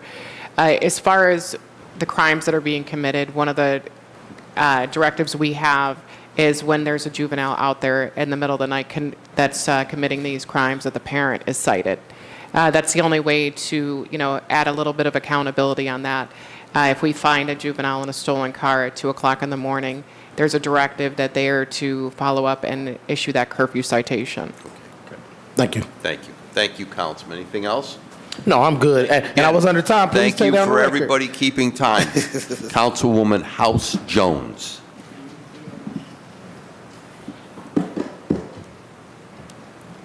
Oh, okay. Hi, good morning, everyone. Through the chairman, to U.S. Marshal Elliott, how are you? Good. I have a question because I hear a lot of numbers, and I'm like, who? Okay. So because the U.S. Marshal Service, it's within the Department of Justice, right? Yes, correct. Okay. And so through the chair to the U.S. Marshal, because it's federal, there's a lot of information from states. Is there a current best practice ratio of, I would say, residents to police officers? Is there a current standard ratio, best practices here in the 21st century that you know of?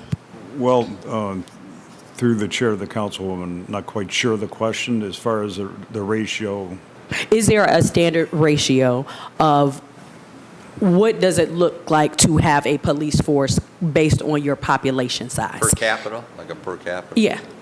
Well, we deal with, 40 different counties in northern Ohio. So, some of the same issues going on here in Cleveland are going on in Youngstown, are going on in Akron and Toledo and Mansfield and so on. So, we're there as a support for those local departments in all those cities and our state agencies and our sheriff's department. So we're there as a support agency. Okay, let me ask this a different way. Through the chair to the U.S. Marshal, is there a pretty eminent city in the United States of America that is doing policing extraordinarily well? Cleveland, Ohio. How's that? That's a tough question. I don't know all the different cities out there. We're responsible for the 40 counties of northern Ohio. So we see good policemen that want to do their job throughout these 40 counties, and good police officers that want to do their job. So, we work with all those different departments. Some are big, some are small, all have the same type of issues. But we're there to support. All right, through the chair to the U.S. Marshal. So I'm trying to get to a point of, is there a model? Where is it? What's the example? I mean, you know what I'm saying? We are in this global society and we're wrecking our brains, but I'm trying to figure out where's the light? Where is glory? Where is victory? Where freedom at? And if anybody can share it, what it looks like. We can't. What we have, I'm trying to get to it. We're throwing out numbers. I'm looking currently right now, the city of Cleveland's per capita ratio of police officers. For every police officer that we have, even with the 1216, it's 1 to 300. For every police officer in the city of Cleveland, it's for 308 city of Cleveland residents. For every one police officer, Cleveland police officer, we are currently at for every 308 residents. Now, I don't know if that's good, bad, or another, but I'm like, we're victory. And if there's a place that is demonstrating victory, please share it. That's what I'm trying to get to. Because we're trying to solve problems, not talk about it, not throw out random numbers. It's get to victory where people can actually live in peace, grow old, get married, maybe have a baby, do some things, take some vacations, That's what we're trying to get to. And I want to have like productive conversations. And a lot of times, even for myself, coming to these, I'm like, what we doing? What are we doing? What was the purpose? You know, a lot of times I'm like, what's the purpose of this conversation? What are we actually going to do about it? So the other question, through the chair to Marshall, this is probably for each of our divisions. I've been very big on root cause analysis, like the root cause of a problem. How do you solve it? How do you prevent it? And how do you work with other departments and agencies to not only respond to the problem, but to prevent it from the beginning? So is there opportunities within the U.S. Marshal Service to actually look at other partners and providing maybe annual reports of root cause analysis of things that communities and cities can do to actually prevent violence in your cities? Is that something that the U.S. Marshal Services are working maybe with a partner within the Department of Justice that maybe we can utilize here in Cleveland to be more proactive in addressing root causes to actually prevent violence here in the city of Cleveland? Marshall? Councilwoman, through the chair, I guess I'll leave it at Cleveland. They have a number of different programs and research partners, correct, that are doing it. So. Okay. Okay. Councilwoman? Okay, so a follow-up question. I guess that's for our department. Through the chair to the councilwoman. Ma'am, so I've been present when you've asked this question quite a bit, and it has resonated with me. So some of the things that we are doing, some of what we are reevaluating is some of our review processes, some of our task forces that get together. I want to use, for example, our homicide review. We have a homicide review that meets monthly. We look at homicides with the purpose of trying to solve those homicides. Quarterly, we would meet with our service provider partners to look at what factors made this happen. What contributing factors, whether it be the environment, we look at the victim as well as the suspect's history, their school history, all of these partners we would get together with and take a look at. But one of the things that I noticed is that it was so far down the road. You know what I mean? We would have to wait until these cases were adjudicated before we could share this information with our service provider partners. So one of the things that I talked about in sitting down with Chief Pryor Jones is identifying and having someone sit at the table with us at the very onset of those homicide reviews to take a look at, from a civilian's perspective, with some background or knowledge of resources of intervention, prevention, and or interdiction, to take a look at, okay, so this is what happened, here's how this homicide happened, here's where the people involved were, with our main focus being able to try and solve that. But we would like to develop a capacity to have someone sit there and say, okay, well, this is what happened. You guys are working on that. But these subjects could be subjects of retaliation, or their family members might retaliate, or how do we get it in this household and talk to this family and prevent this from moving further or finding out what happened to it. Those are some of the things that we're looking at. But it is a balance, and it's outside of what we've normally done, but it is on the table for us to look at. I talked to you about the service provider review. I can tell you that some very, very good ideas and programs have come from that. Our Gateway project, our victim and witness thoughts that we've had on that. And there's some other things that we're looking at right now. So we do have some components that we're trying. They're not perfect yet. We are working on them. We've been working on them since about 2018.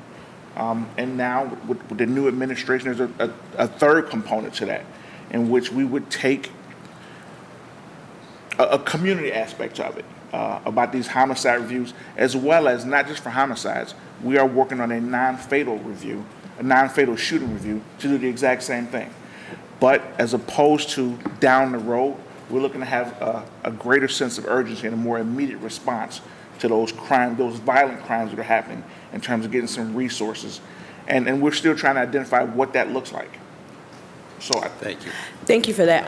Through the chair I'm going to go back to the U.S. Marshal, to put a request in, because again, that's one of the things you're indicating, that Cleveland is trying to figure out what it looks like.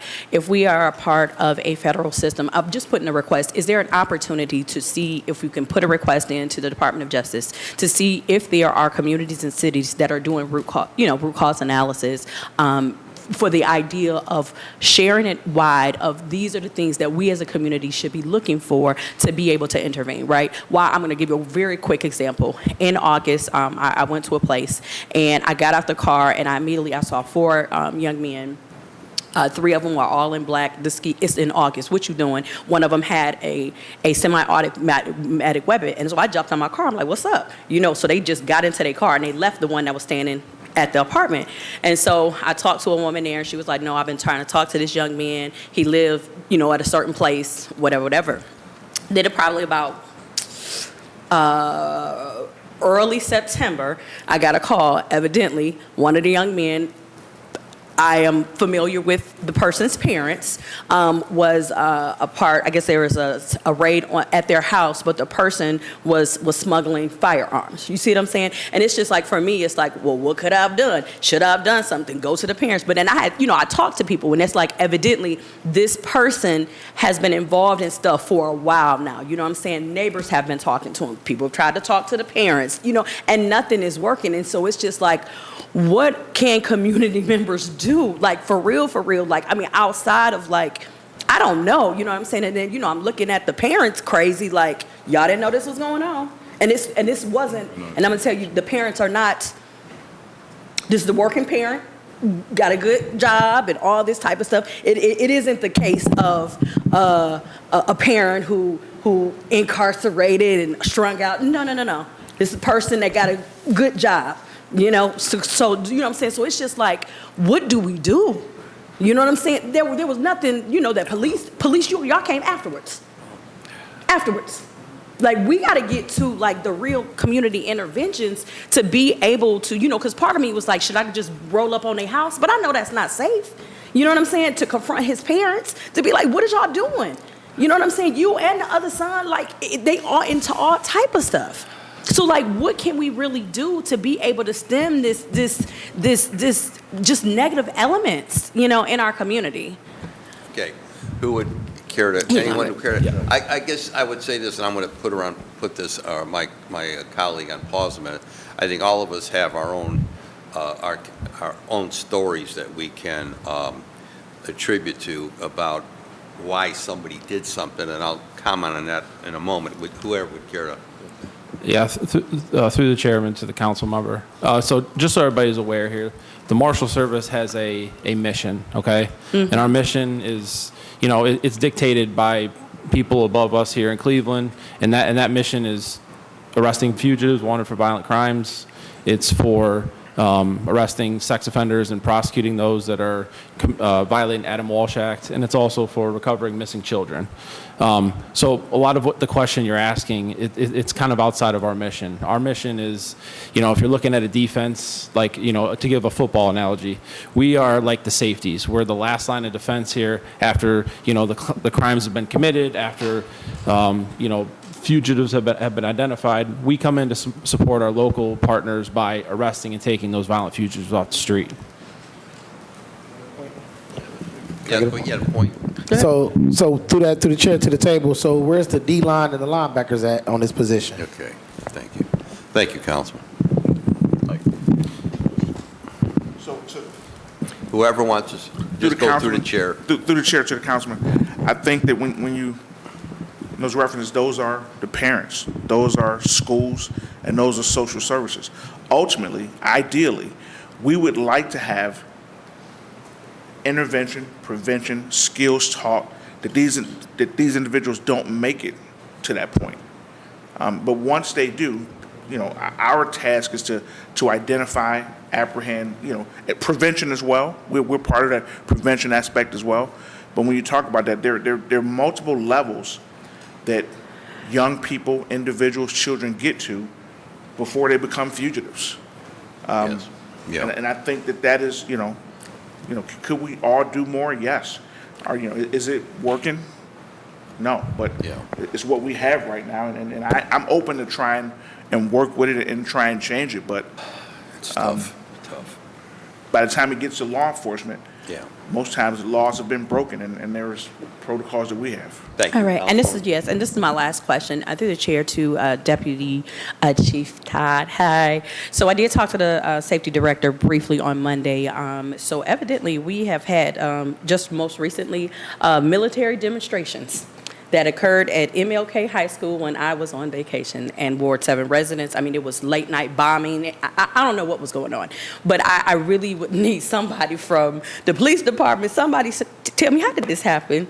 It wasn't communicated. I'm really trying to figure out, how do we get to a place that in an actual residential neighborhood, we are doing military demonstrations in the middle of the night and no one had been communicated with. And let me say this, that was not communicated to the council president nor myself as well. Okay, through the chair to the council member, I was not a part of the initial conversations. I do know that a press release went out, and the information, I did not know the locations themselves, so Deputy Chief Pillow may be able to better speak on it, but ultimately, I don't have those answers for you. Through the chair to the councilwoman, ma'am, these were the Department of Defense military training drills, if you will. This was vetted and approved by the administration. They were given permission to be here.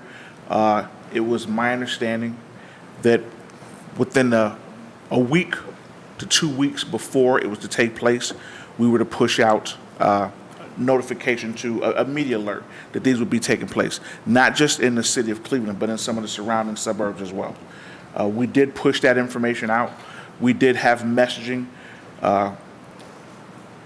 from our communications that when residents called in and inquire, there was a specific messaging that they were to deliver to make sure the citizens understood what it was, and that is what happened. It was over 2 weeks, and it was at various locations.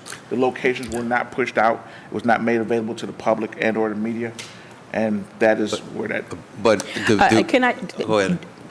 So I'm going to say this. That should, for who in administration? I mean, like, for at this point, I actually need to know the names, because there's just a level of lack of care for people. Like, literally, this ain't like in no field, like this right across the street from people's houses. And regardless of Department of Safety, whoever in the administration, communications or whatever, it was non-existent. Yeah. I would never do that to people. You know what I'm saying? And then you get into some of the things of where people was like, well, where did these actual demonstrations happen, right? Where did demonstrations actually happen? Who's around them? What do they look like? What is their socioeconomic status? Because a lot of times, this is unacceptable. This is so totally unacceptable. And I know whoever it is, so from the mayor on down, I will ask, and we have to put things in place to ensure that never happens again. And I understand people need to do trainings. But again, people deserve to be communicated with, especially so if things going on at the night, people already, we having a conversation about how people feel terrorized and stuff like that. We add into people's trauma. Yeah. With no care, and that's not fair. It is not right, and people deserve better. Okay. Are you through with your line of I questioning? I will just add to that, to the both deputy chiefs. The council president was not notified, nor was I, and I had the helicopters, the 4 helicopters, flying over. I mean, I'm talking low. I mean, these things were, you could almost see the people in them. And I was getting the calls, is there some kind of terrorist attack? Is there something going on in the community?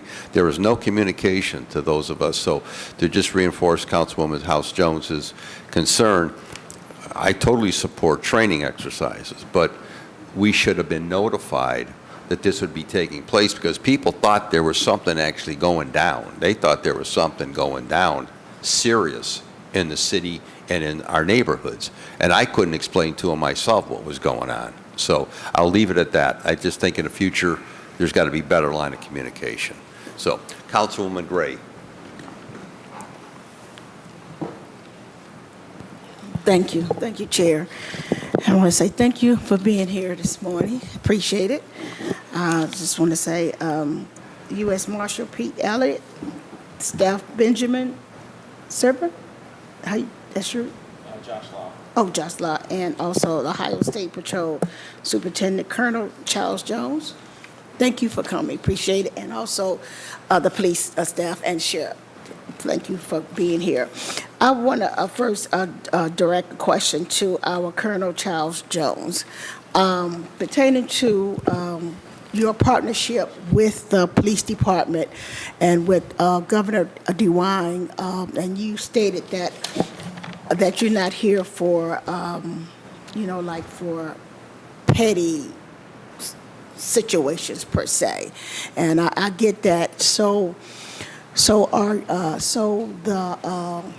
your partnership in the community of apprehending just traffic violators, and or are they related to drug activities that also go along in the communities? I just want to be quite clear of that. He did touch on that earlier, but I'll let him Okay, briefly I was respond came in to late, that. so thank you. Thank you, Chair. Yeah, to the councilwoman through the chair. So when I talked about, the traffic enforcement piece for the initiative, I just talked about the fact that, we weren't going to be petty fault finders. Mm-hmm. Going into the neighborhoods, the identified neighborhoods, and just stopping everybody Right. for, traffic violations that were, that were petty. The whole idea with the stops that are made are to, number one, correct behavior. That's the main thing that we're looking at. We want to try to correct that driving behavior. And sometimes that warrants a citation. And sometimes that warrants, the driver, the motorist being given a warning. But our troopers are always looking, what we say, beyond the plate, beyond that stop, mm-hmm. for any criminal indicators that might be present as they're talking to and interacting with the driver. And based on that, if they see, those things that stick out to them as they're talking to the driver that lead them to believe that there may be other criminal activity involved, mm-hmm. then we take that stop where we need to. So, but the idea is to correct the behavior, whether that be a citation or a warning, mm-hmm. and then wherever that stop goes from there with respect to criminal activity, mm-hmm. Other additional criminal activity, then we do, we take the necessary action at that point. Just to highlight, the correspondence I sent in to the governor, I requested that they come in to help augment the Cleveland Police Department, but to focus on traffic enforcement. Okay. Because that's what we were hearing across the body about, as Councilman Jones said earlier, about this just total disregard for traffic signals, our school zones, et cetera, et cetera. Okay. And then the correspondence, and that was I directed that to the governor. Okay. And then he did respond. And the correspondence I directed to Pete Elliott, and which, again, got a very positive response, was to, again, come in with additional people to help focus on the most violent people in our neighborhoods. So I directed those pieces of correspondence in. Okay. Thank you. Okay, well, that makes it clear for me to ask the question to Marshal Pete Elliott about the activity. It's positive activity that has been going on, with your team in the Buckeye area of Ward 6 and 4. And I have heard that since this is your area, per se, with the drug activity, you have a force that's set up in the Buckeye area, like part of Cleveland Shaker, a Buckeye area pertaining to apprehending the drug traffickers or the drug dealers, catching them throughout the community? Marshall? Through the chair of the councilwoman, we have a Fugitive Apprehension Unit here in Cleveland, in partnership with the Cleveland Police Department, the state troopers, the sheriffs, that focus in those areas. Sometimes, as you know, with fugitives, we're pretty much always getting guns and we're always getting drugs on top of the arrests that we make on them. So they may have a warrant, but we're also, going in that residence and finding guns and drugs, and then they're going to be looked at being charged federally, possibly on top of their state charges. So yes, we have a unit that focuses in all the areas in Cleveland. Okay, all right, that's clear. That makes it clear. Thank you for that. But I have a couple more questions, but I also want to tell a story similar to Councilwoman House Chair to the committee that she had experienced. On August 24th, I experienced an incident on my street in early afternoon, about 2:30. I just happened to go home one early afternoon, but also to talk to some of my constituents dealing with their concerns. And as I drove up my street, I seen 3 young men just hanging out on the street. There was nobody else on the street. So I drove up, went in my driveway. They were still on the street, but they looked suspicious. But who for me to say, if they had any intentions. So I drove up, came out of my driveway, drove down the street to leave, but I remember I had to come back to talk to another resident. So as I drove back up the street and drove into her driveway, the 3 young men that were standing separately on the street and were just standing there looking around, they had all gotten back into their car, but part of their car had blocked a resident home that I was going to visit. And then I asked the young man, to move his car back, and he did. He was nice, kind, and these guys was like in their 20s. So when I drove up in the driveway, and as I got out the car, I heard bullets. I thought it was firecrackers, really.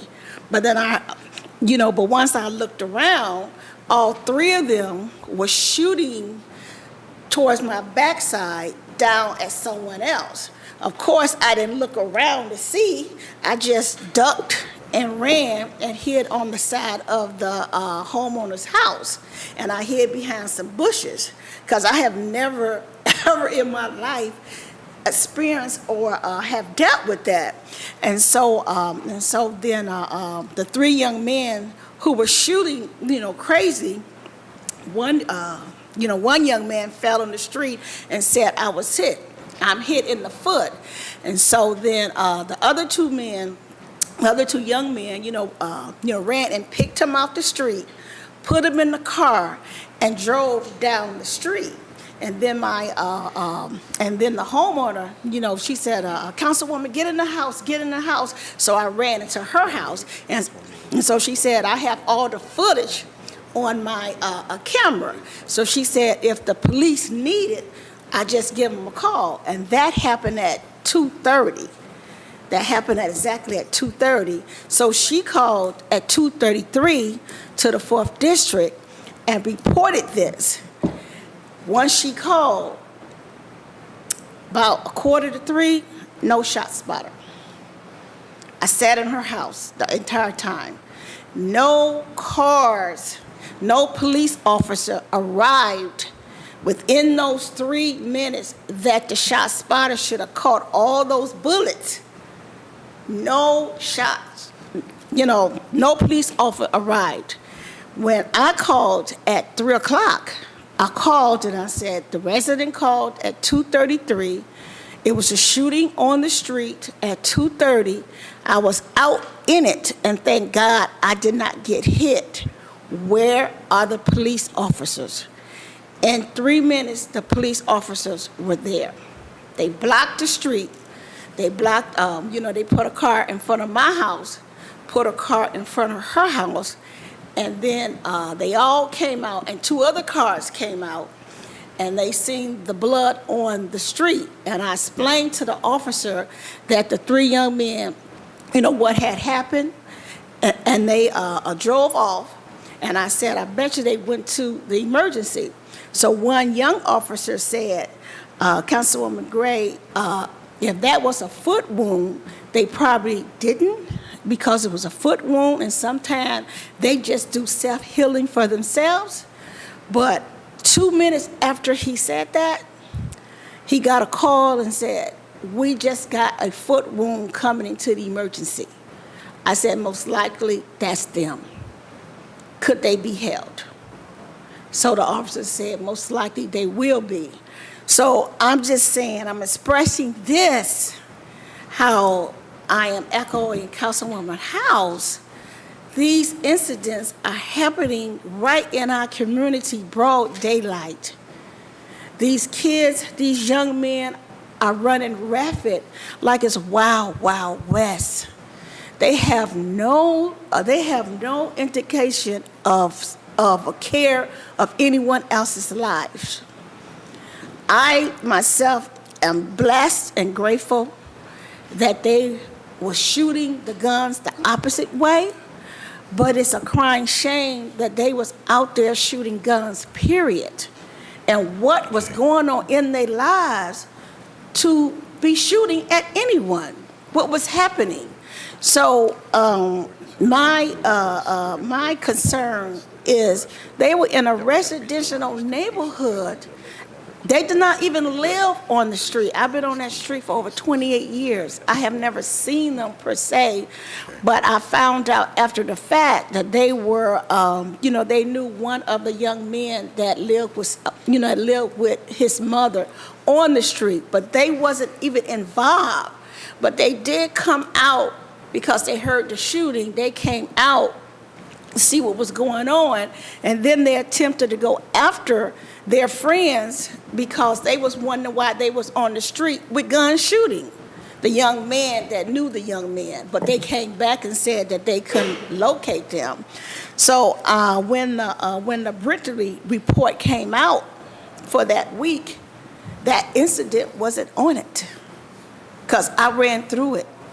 And when the next day that Brittany report came out, it still wasn't on it. So I sent an email to the police officer who had taken over that position, and I sent a long email, a message asking, where is it? Because this would happen, and I was out in it. So then she replied and said that it was under investigation. That is not acceptable answer.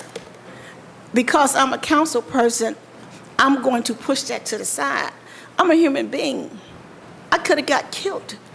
I want to know what the hell going on with that report. I want to know what is going on with that incident. Don't tell me that it's under investigation. I was out in it. And still I have not heard anything from the report. I hope these 3 young men have been arrested because they're on footage. I was like, my neighbor has the footage. She still has not been asked for it. So what is going on with the shot spotter? That should have been there in 3 minutes. It was funded for those reasons. Bullets was flying like crazy. Can the shot spotter pick it up? Is the shot spotter equipped and qualified to do what it was funded for in a residential community, per se, what it does in a active community in war? There are significant differences what a shot spotter does in the activity of a ward area, per se, in the community area. And to this day, from August 24th to today, I have not received the data. I have not received the update of the 3 men. We have not received anything. And the residents on that street, they were terrified. They were terrified. And I'm not going to say coulda, shoulda, woulda.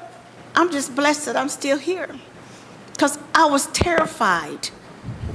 Okay. So Chair, to anyone on this committee that need to be followed up, and we need to have some type of collaborative system for us to work together. And we know it's hard. Believe you me, I thank God I'm still here today. At my age, I am so blessed. My kids, my grandkids, and all the other kids in the community who's doing well, who's doing good. There's a lot of our kids just doing fantastic. Yes, we have some ones that have a different direction, things going on in their lives and their families. And I want to agree with the chief and the deputy that we have to focus on those incident of families that's going through this trauma. Not all families dealing with this type of trauma, and you're on point. We have to go into those specific homes to deep dive to find out what program and how they can be helped. But saying all that to everyone here at the table, that is unacceptable. Ourselves are looked at, as looked up to as counsel.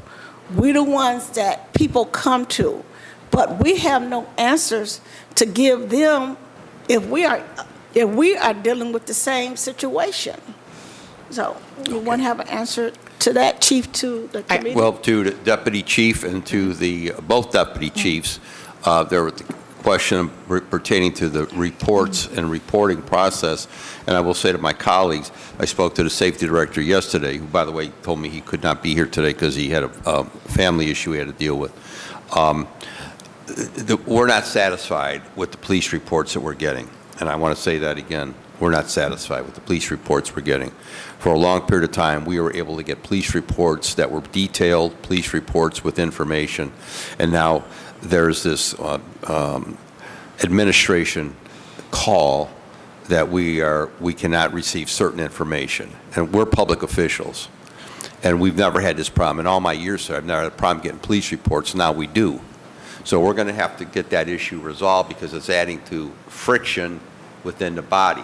So my colleague has made a request, and rather than, we don't want to go into that at this point, but somebody needs to follow up with her and get this resolved. There's just, council people, we're not getting the information that we need to get. And I can't stress that enough. And it's going to cause great friction at this table. It's leading to friction at this table. We are public officials. We are elected. And again, I want to stress it. In all my time here, I never had a problem getting police reports until now. And that's unacceptable. And I indicated that to the safety director yesterday. So, okay, Councilwoman, anything else? Thank you. Yes, a few more. Because your time is up. Okay, thank you. Just give me a few more. Just have a few more points. Okay, go ahead. You got 33 seconds. To the committee. One thing I want to say to the sheriff, I want to sit with you, have an appointment with you pertaining to the sex, pertaining to the sex offenders. I have quite a few constituents have called my office asking how sex predators are being able to come back into the community where kids live and kids go to school. And that's upsetting to them, knowing that they are back into the community. They are not 1,000 feet away from the school. They're not 1,000 feet away from other homes that have children going to school and playing all day. So I need to come to your office, have an appointment with you about that. And then also, I want to ask the question to the marshal and also to the colonel about stand your ground. Okay, if you can both briefly touch on that. And the only reason I want to ask about that is because throughout the community, we know a group of people that actually, because of the law that was passed with our governor about carrying concealed weapons or and that's legal now. But however, when you got a group of people that walk around the community with AR-15s saying that they want to safeguard the community, and the residents don't want to see people walking around with open AR-15s, and they don't understand that, but but that's an Okay. open law that was passed. That is still uncomfortable to the Okay. residents in the community, knowing that AR-15s are one of the major guns that kill people all the time now. Okay, let them respond, because we have these two pieces Okay. of legislation we still have to Okay, deal with. I understand. Whoever would care to, Okay. I think come on. Deputy Chief? Ma'am,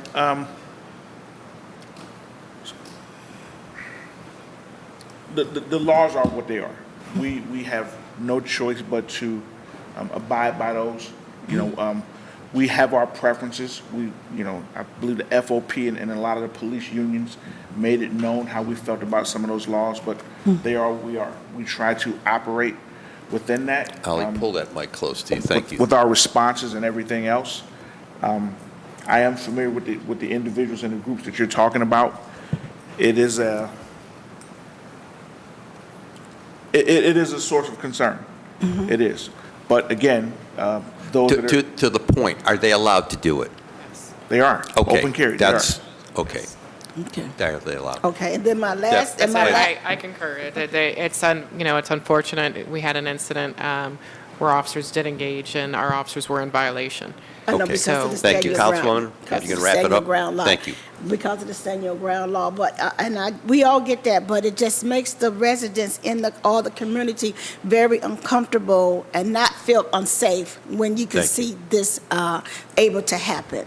So my last comment is that tonight is a community safety meeting, right, every fourth Wednesday at the Covering Church on East 119th Street in the Kinsma from 7 to 8:15.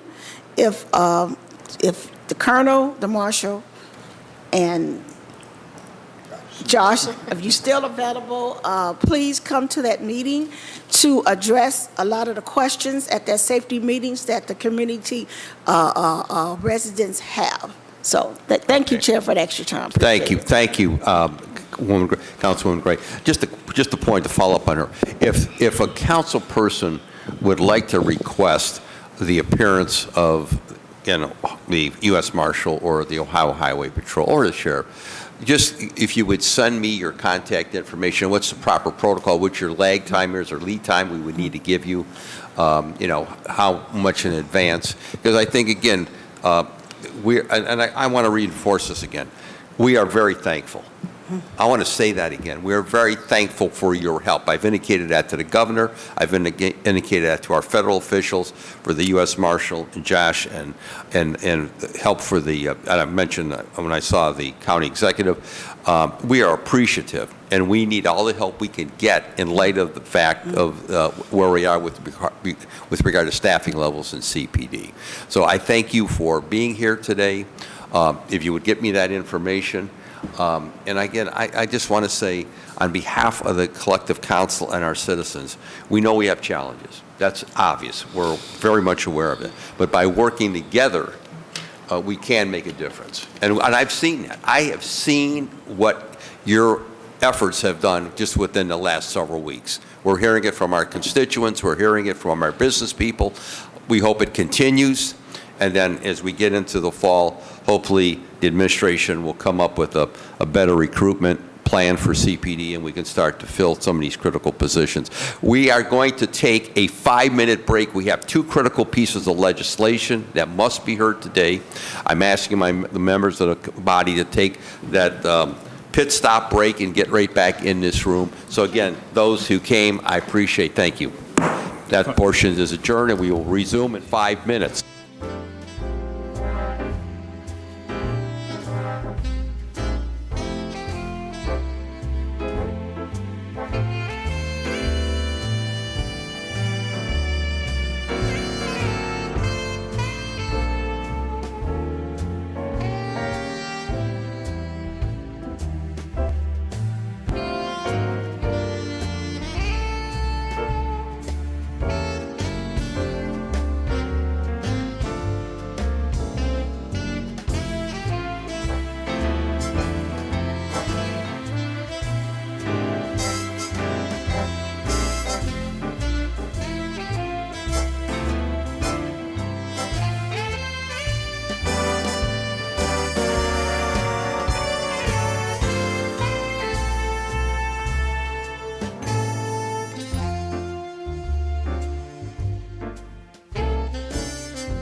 your calendar. I want to thank the members of the administration who are here, along with Pete Elliott, Colonel Jones from the Ohio Highway Patrol, our Sheriff, Harold Patel, and again, our U.S. Marshal Pete Elliott, and all the other folks that were here at the table. I really appreciate it. We learned a lot, and I appreciate their help. Without any further ado, ordinance number 860-2023 by Councilmember Polensek, an emergency ordinance to supplement the codified ordinances by amending section 605.14 as amended by ordinance number 1729-06 passed April 23, 2007, related to minors curfew. It was read the first time August 16th. Contents have been noted by the Director of Public Safety, Director of Finance. There's no legal objection by the Law Department, and this was a piece that that Council felt very strongly about years ago when we did the original piece. Obviously, things have changed over the years. What we learned over this, unfortunately, over this summer, that we were seeing more younger and younger juveniles, especially as Councilman Starr alluded to earlier, out all hours of the night, and yet I engaged the presiding judge at Cleveland Municipal Court, Judge Early, who most of us know, who indicated to us, Councilman, we're not getting the cases sent to us. If we get the cases sent to us, that we will take appropriate action with regards to the parents of the juveniles, plus the fact that we needed to take a look at the penalties, which had not been increased nor changed since 2007.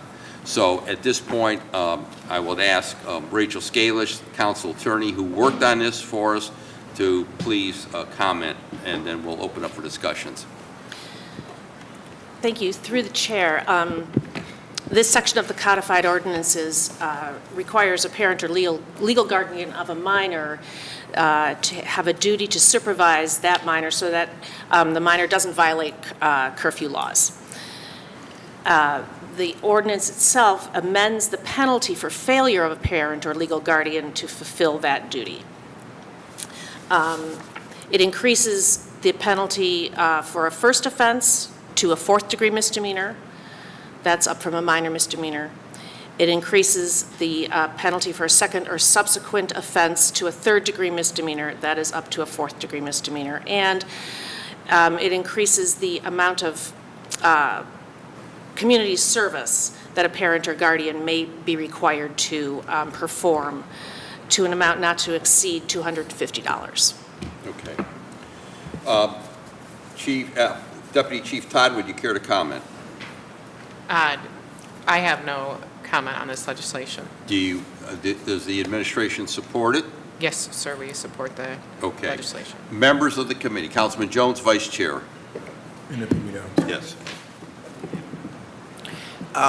Can we, just for the sake of the audience that's here, just go a little bit more into the ordinance and what we're doing here, and what ages are we talking about, and what times are we talking about, and how, give us a little bit more background, Mr. Chairman, to our distinguished Scalish. In Section A of the ordinance, which has not changed, it reads as follows: no child under the age of 12 shall be on the streets, nor any child of the ages of 13 and 14 inclusive be on the streets or sidewalks between 9:30 p.m. and 6 a.m. If you are between 15 and 16 years old, you cannot be out between 11 p.m. and 6 a.m. And if you are 17 years of age, you cannot be out between the hours of midnight and 6 a.m. unless accompanied by a parent or legal guardian or a responsible adult selected by the parent or legal guardian to supervise. Councilman? So, and this is something that is a curfew, is that correct, Mr. Chairman, to the distinguished lady? Through the chair, yes. And would this curfew be something that would be implemented throughout the entire year, or is this for a certain period of time? The entire year. Okay.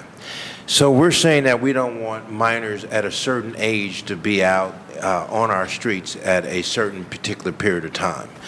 How does this relate if they're in front of their homes or they're on, on their street and they're just walking up and down the street?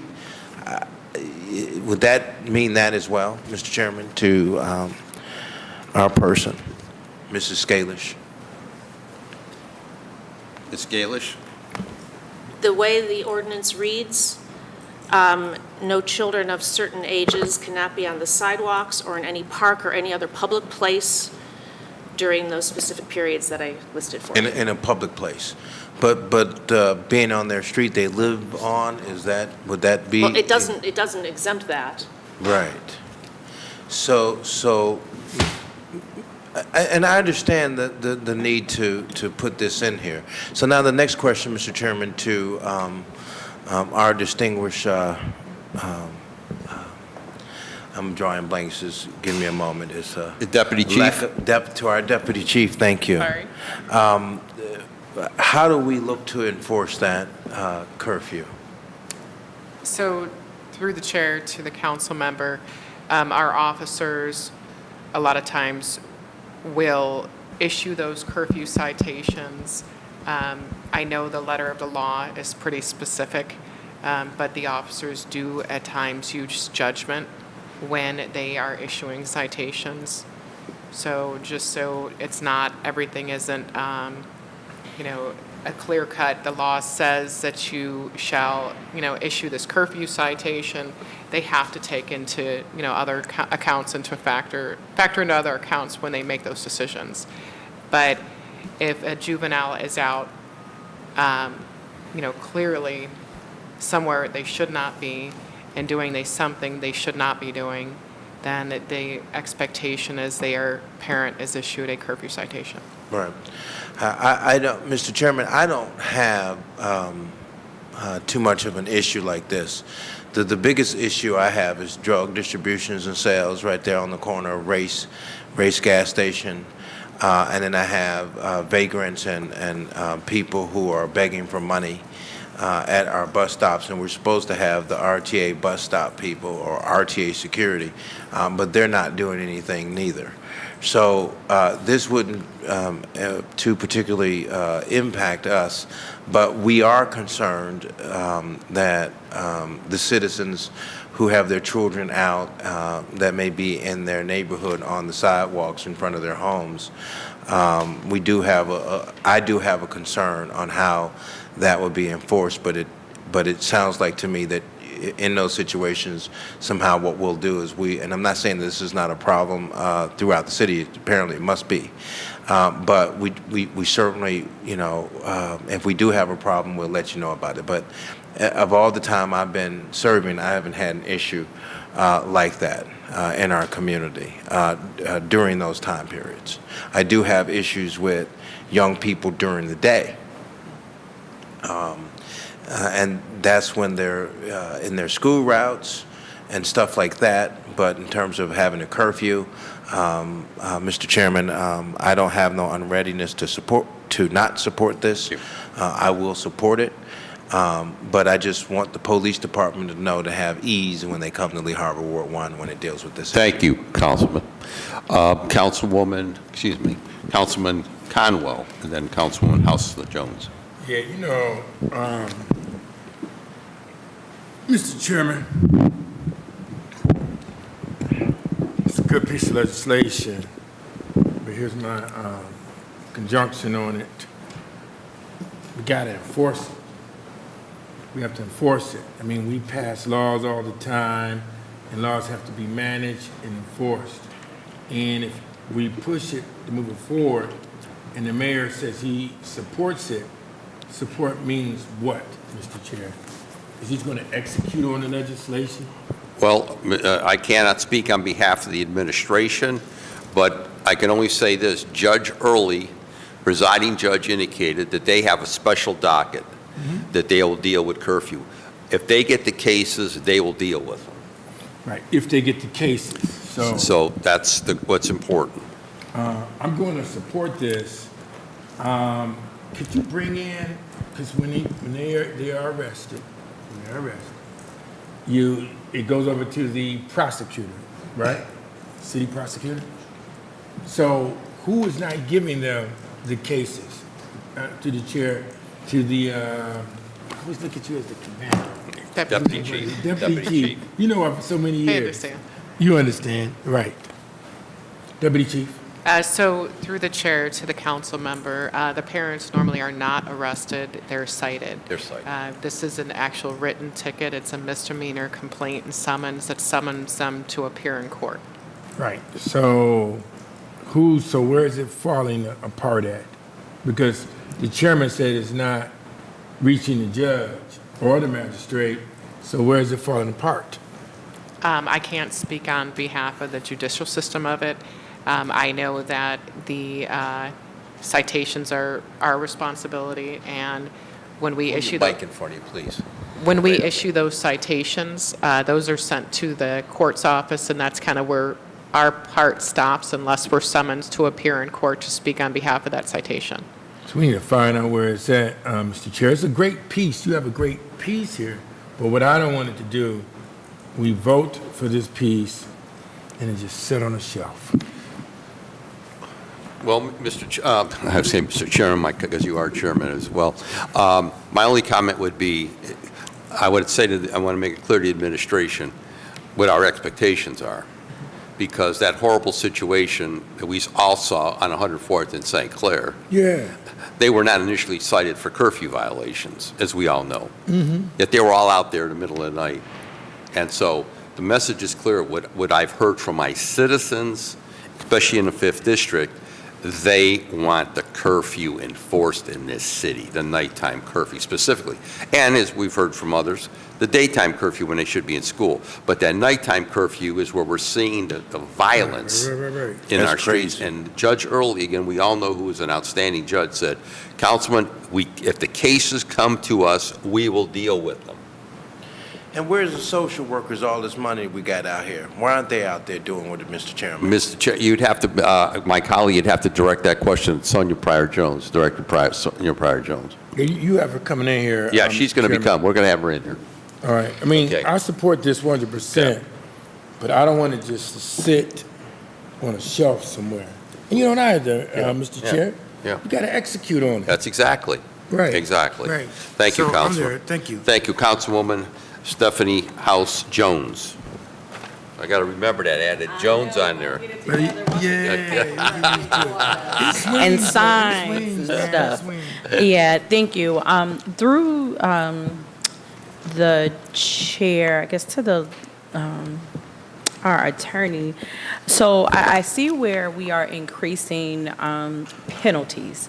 The one thing, how are there stipulations in there that require parents who may be found guilty to actually engage in like some support, like parenting classes or, or parent coaches and things of that nature? Because that's the one thing that I look at. I know what the penalties are, but then it is at the discretion of the judge to what get it. And I feel like we may need to put an amendment in here to have some more direct. We want to change behavior, and if you can't change behavior without actual support. So can you talk a little bit about that, or what the expectation may be?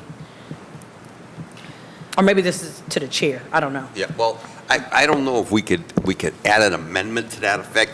What Judge Early indicated to me is, Councilman, if we get the parent in front of us, we're going to try to find out why that child is out in the middle of the night and try to figure out what we can do to correct that. So I guess it would be under the direction or prerogative of the judge to figure out what next course of action that they should be taking with the parent. I don't know if we can, and I guess I would refer to Rachel, I don't know if we can legislate that, because I'm not even clear what program we would plug them into. Well, Yeah. I think that's Yeah. Yeah. that's the problem what we have judicially. If it's Yeah. subjective to a judge without any direct guidance, then everybody, depending on who you go in front, you just go get what you get. And so I do think it is important for this body to be explicitly clear, what do we want to get at the end of the day On from that this point. legislation? Again, I On the point. can't comment on that because I don't know what, do we plug them into Director Sonia Pryor Jones's department? I don't know. I mean, to me, we got to get that parent in that courtroom then to figure out what is going on. What's going on in that child's life? What's going on in their life that this 12-year-old girl is out in the middle of the night? I mean, that's what I know, need to get. but it doesn't say that in this. It doesn't say this. The only thing is we are saying what the penalties will be. Yeah. It doesn't talk about the intervention. It doesn't say that we were required to do a root cause analysis of what happens to that family. That could be something that we can put in there also to ensure that. Okay, well, Yeah. proposal, Okay, proposal okay. amendment. All right, so the that point. would be. Wait a minute, Councilman Jones had a point. Okay, go Councilman. ahead. He can do Go his. ahead. Mr. Chairman, I understand what our distinguished colleagues talking about, and I think that, it's wonderful to look at that. The suggestion would be how we do that, and I think deferring it to Ms. Jones, Ms. Pryor Jones, to take a look at it and see what that possibilities are. But I do know, Mr. Chairman, that when we do have like a volume of these types of issues that happen, the courts make up programs that fundamentally kind of deal with that. So we could start, we can get a group of folks together along with Mrs. Scalish to talk about, because we got enough staff here, so we can get them to work on what that possibility could be with a situation like this. But I will say this, Mr. Chairman, I think that this is good. We had parents that told us to be on the porch at a certain time when the lights go down, and we can't have kids running around the streets, these little teenagers, and no parental engagement at all. And so, Mr. Chairman, my suggestion would be, this ticket, every now and then, it'd probably be rare, just like it's rare for people to get tickets for traffic enforcement. And so I'm not so sure how big this would be an issue, but the concept is if my parents received a ticket because I was outside the curfew, they would make sure that wouldn't happen again.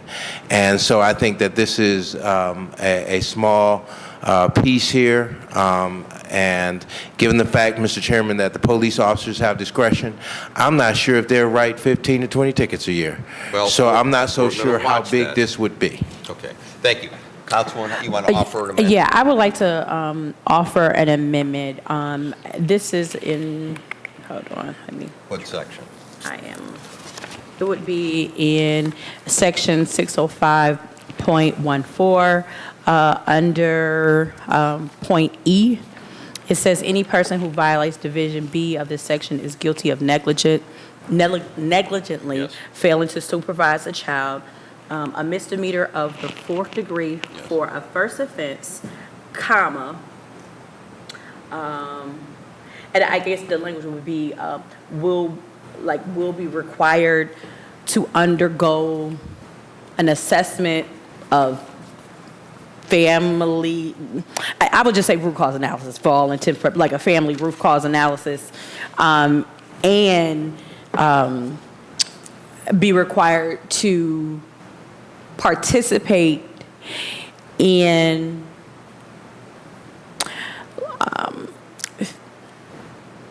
family support services as directed by the court, Okay. a comma, and may be required to perform supervised community Let me services. see if the attorney has that right now. Assistant Law Director, were you able to get that? Not all of it, no. Okay, so tell us what you have. Okay. First offense, comma, will be required to undergo, did you say a family root cause analysis? Yes. Mm-hmm. And will be required, and then I lost it. And will be required to participate in family support programs as directed and guided by the court. Okay, let's let her get that.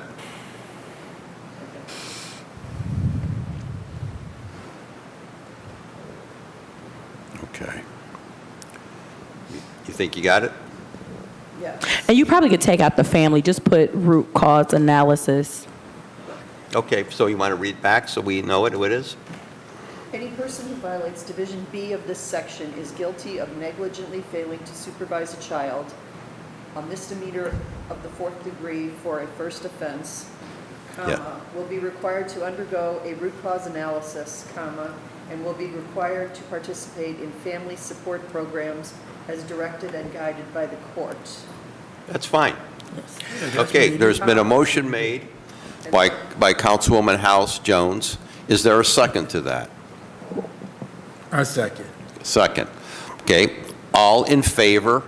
Is there Madam- discussion, Mr. Chairman? Okay, discussion on the motion, on the amendment, Mr. Jones? Mr. Chairman, my humble suggestion would be that this is for the first offense, a root cause analysis.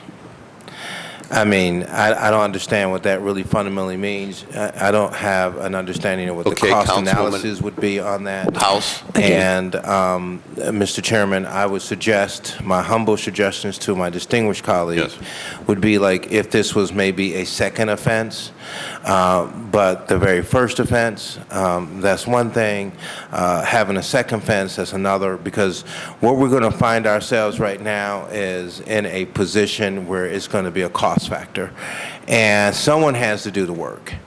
And so at the end of the day, it's just real simple. It's black and white. It's ABC. It's 1, 2, 3. Okay. Don't have your kids out after a certain amount of time based upon their age. I think- based upon this here. And if Okay. we do a good job, Mr. Chairman, to educate our public that there is a curfew and that your child can be picked up. Okay. I think that's important for us if we're going to talk about not just passing this piece, but also promoting it in our okay. communities. Well- I would suggest that if it's a secondary offense, then maybe this piece could be added to that. Okay, but I think, I can't speak for my colleague, let her speak, So- but I would think that if you're we're really trying to figure out what's going on in that child's life, you got to get it the first time that they're in that courtroom. That's my thing. So again, so when we look at a root cause analysis, it is the process of discovering the root cause of problems in order to identify appropriate solutions. So that's what you should do at the first time, not the second time, because you don't want a second time to occur. So if you actually do a root cause analysis, and there are ways to do it, and again, part of the problem, and as you see, each time that we have talked with law enforcement, at least for me, I've asked, where are we doing this? We're not actually doing it. We actually have to come systematically doing things to get to identifying appropriate solutions based on the behavior. If you don't do the analysis, you'll never be able to come up with appropriate solutions. And if we just leave it to individual judges, everybody has their own different interpretation. We need to come up with some standardization so that we can actually have bodies of things that people can actually utilize. So that was the purpose of this. And I understand that, Mr. Chairman, and I understand what you're saying too, Mr. Chairman, but I think that we should do a deeper dive to understand what that means, who's going to be doing it. Well, so the suggestion was to get Mrs. Pryor-Jones, because she's the guru, and we've spent 45, 50, 60, 70, 100 millions of dollars into all of these programs, and right now our streets are still ravaged, and that's the reason why you're sitting here at this table right now. So the issue is in talking about this subject matter. So if we have to do that, like a lot of times people just don't know that their kid's supposed to be in. But now we're spending all this money to try to find out why they're there. They're out there because they want to have fun. They're out there because their parents, their parents may have told them to go down the street. Or they're in the park. I was a kid. I did that. I understand. I know I'm old now, but I used to be a kid and I ran up and down the streets. I just want to be very careful and cautious, Mr. Chairman, that we're not putting a big yoke here that's going to cost the taxpayers a lot of money. We already deal with an issue here now where we have people who want to get all of this engagement, and now we got people from outside this city coming in here trying to take some of our our money and going to cause us to have a shortfall. So while I'm sitting here at this table, I'm just speaking up, Mr. Chairman, as I may have should have spoken up on some of those other issues early. That if we're going to talk about all of these programs, fundamentally, we need to know how much it's going to cost us before we put it into the legislation. Okay, but- and then there's a cost factor we can't pay for. Let me just say this. There is a special docket for curfew, and I'm assuming its special docket is assigned to a judge or a magistrate. So it's not like it's going to be bounced around according to Judge Early. So I think that the amendment that is being recommended by Councilwoman House Jones is not unreasonable, because we want to nip this in the, we want to figure out why that young person is out in the street. So there's been a motion made, it's been seconded. Madam Clerk, would you call the roll on the motion? Yes. No. Yes.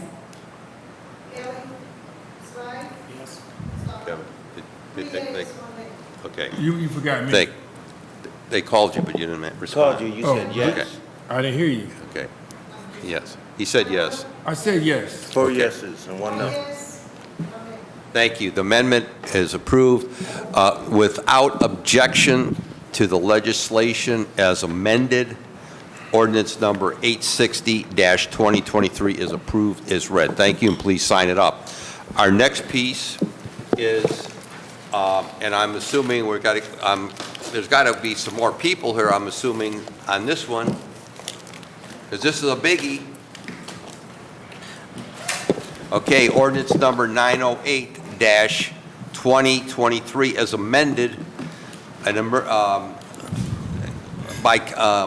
amended by Councilmembers Mr. Chairman, Plensick and for Griffin. clarification. Pardon? Point of clarification. Yes, sir. We voted on the amendment, right? So we still have to vote to approve the legislation. There was no, I said without That- objection. Okay, that's for both the amendment and the legislation? No, the amendment was voted upon, and then I said without objection. After the amendment we voted on, I said without objection, there was no objection. That's right, that's Okay, correct. Yeah. Okay, so please sign that up. May I have a point of order Yes, as you- you introduce this next piece? Yes. To our staff, Ibukun, just to clarify, on August 2nd, during our Special Safety Committee meeting, I had requested some ShotSpotter data. I want to verify that that information has not been received to date, correct? So, Mr. Chair, I had requested a ShotSpotter data grab from July 4th from the hours of 8 p.m. to midnight, which I thought would be a good way for us to understand how ShotSpotter would engage with a period of loud noise.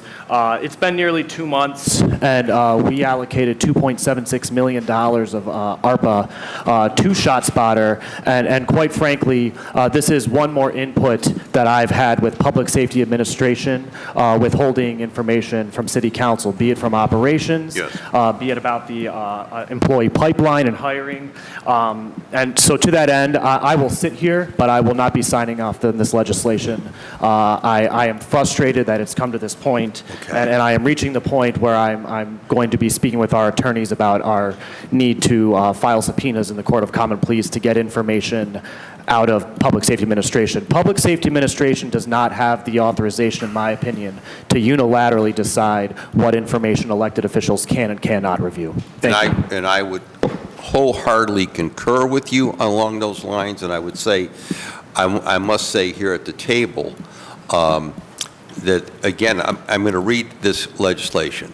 Ordinance number 908-2023 as amended by Councilman Plensick Griffin by department request, an emergency ordinance authorizing the Director of Public Safety to renew the lease agreement number LS 2018-24 with Cuyahoga County for the lease of certain space located on various floors of the Justice Center for a term of 1 year beginning October 2nd, 2023.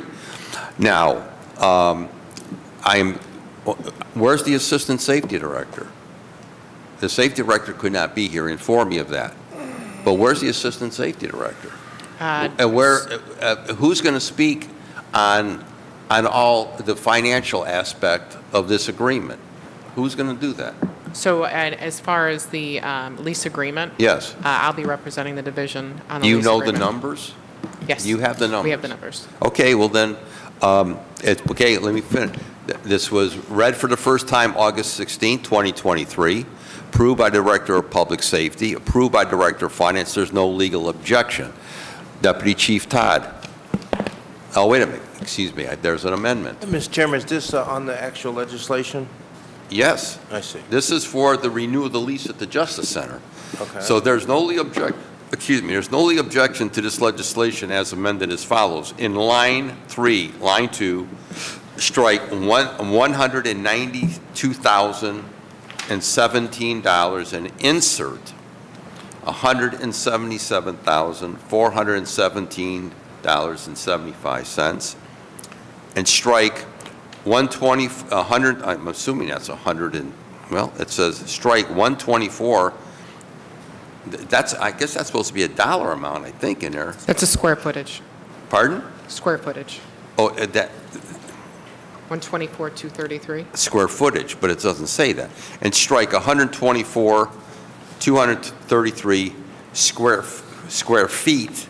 I'm assuming that's going to have to be corrected. And insert approximately 114,500 square feet in line 4, and strike $11,625 and insert $14,875, and also strike 93 and insert 119. So I want clarification, Deputy Chief Todd, is that square footage?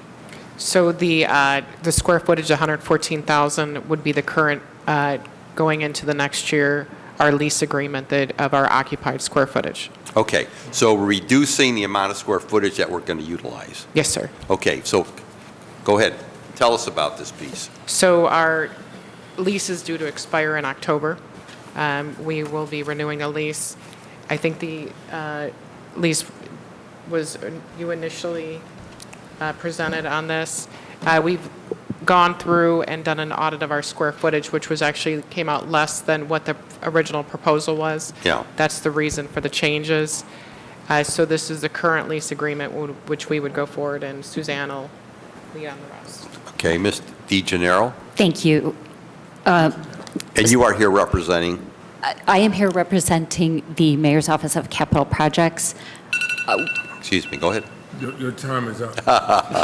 Go ahead. I apologize. Okay. So this would be an amendment to our existing lease to extend it for 1 year from October 2nd, 2023 to October 1st. Is there a reason why Director DeRosa is not here?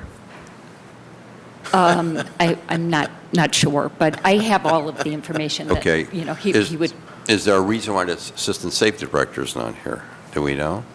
I can just tell you I'm here representing. Okay. Let me just say this, and I would hope you take this back. My colleagues aren't here for their health. They're here, they took, when we set these committee hearings up, we set them up, and sometimes because of things that come up in their neighborhoods, they have to cancel critical events, critical meetings. I had to do that this morning. So this is on the calendar. It was posted on the calendar. And I will tell you from this point on, I expect whoever to be here, directors, et cetera, on behalf of the administration. And you need to communicate that back. Because if not, I'm not going to hear the pieces. I want to make that clear. I will not hear the pieces in the future if the appropriate people are not here or they cannot give me an explanation. Safety director said he's dealing with family issues. He could not be here. So, fine. I can deal with that. But I need to have it's the respect to my colleagues. That's what it's for. It's respect to my colleagues and the committee and the institution. So you can proceed, but from this point on, just so you understand the rules of engagement. Mr. Chair, Yes, sir. can you make sure that they have, because you and I are on the Finance Yes. Committee, they need to have the right people here on the Finance Committee. That's exactly. We're not going to approve it. Yep. Okay. Are we okay with that? Yeah, I'm fine with that. They've heard us. But they got to come to this committee first. We're hoping that they're going to understand the rules of engagement here. Okay, so whoever wants to proceed, Ms. DeGennaro, you're here representing Director DeRosa. Thank you, Mr. Chairman. And I just want to clarify, I'm the Commissioner of Real Estate. This is a real estate piece. So I've got all the information related to the lease, and that's, But you said Office of the Mayor's. well, let me clarify. I'm here representing the Mayor's Office of Capital Projects Right. Division of Real Estate. That's exactly As the right. Commissioner of Real Estate. Okay, thank you. Proceed. Apologize. Thank you. So the lease would, the proposal is for an amendment to the existing lease to extend it for 1 year, with the right to terminate all or a portion of the leased premises upon 90 days written notice. The Division of Police will occupy 114,500 rentable square feet in Tower 2 of the Justice Center at a base rent of $18 per square foot, and also 7,557 square feet of shared space known as the gymnasium on floor 5, which it shares with Cuyahoga County at a rate of $9 per square foot. The Division of Police will also lease a maximum of 119 parking spaces located on level 1 in the underground parking area of the garage at $125 per vehicle per month. The Division of Police will pay a proportional share of routine property and building maintenance, any property taxes proportionally, insurance, snow removal, and utilities including electricity, water, steam, and chilled water based on occupied square footage. The city will provide janitorial services for leased space and rubbish removal services. The anticipated maximum cost to the city during the lease extension is approximately $225,279 per month, which includes the rentable square feet, the shared space, the parking, leased parking spaces. Oh, and I forgot to mention, well, our proportional share of utility costs, which are estimated, they're based on the previous year estimate, which was $395,842 or $32,986 per month. Like I said, for a total of approximately $225,279 per month. Okay, I'm looking Thank you. in the, because I see in in section 3, which you have on your screens, it says $192,000 per month.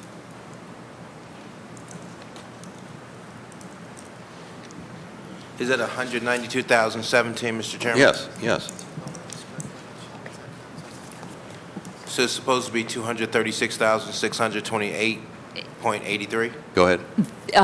Mr. Chairman, that was before the adjustment was made to the square footage. In the amendment that you read, the square footage was, in the original ordinance, it was 124 to 33, I believe, and it's been reduced to 114. Okay, but if our square footage is being reduced, why is the rental amount increasing? I'm sorry, can you repeat what If section? our square footage, you just indicate our square footage is being reduced from 124,233 square feet to 114,500 square feet, then why would our rent go up? It's going down. From, You would think it's going down. it's No. actually, it's a decrease. What is the rent, because I'm trying to figure out The who's way at you first have it here. now Yep. is confusing. Yeah, what is the rent we're paying now? The rent we're paying under the Fourth Amendment is,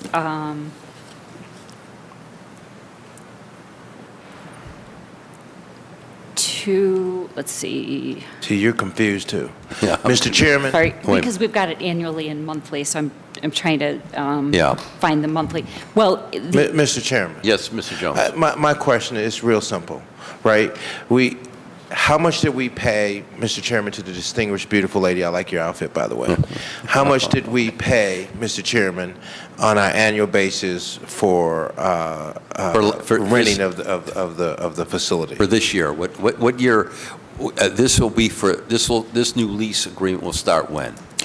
October 2nd, 2023 through October Okay. 1st, 2024, through the... So through how the much chair- did we pay last year, and how Right. much Yep. are we paying for this year annually? Okay, so last year, through the chair to the councilman, we paid $2,221,224. You went so quick. What was that again? Say that again. $2,221,224 for the year. This year, for this coming year, we are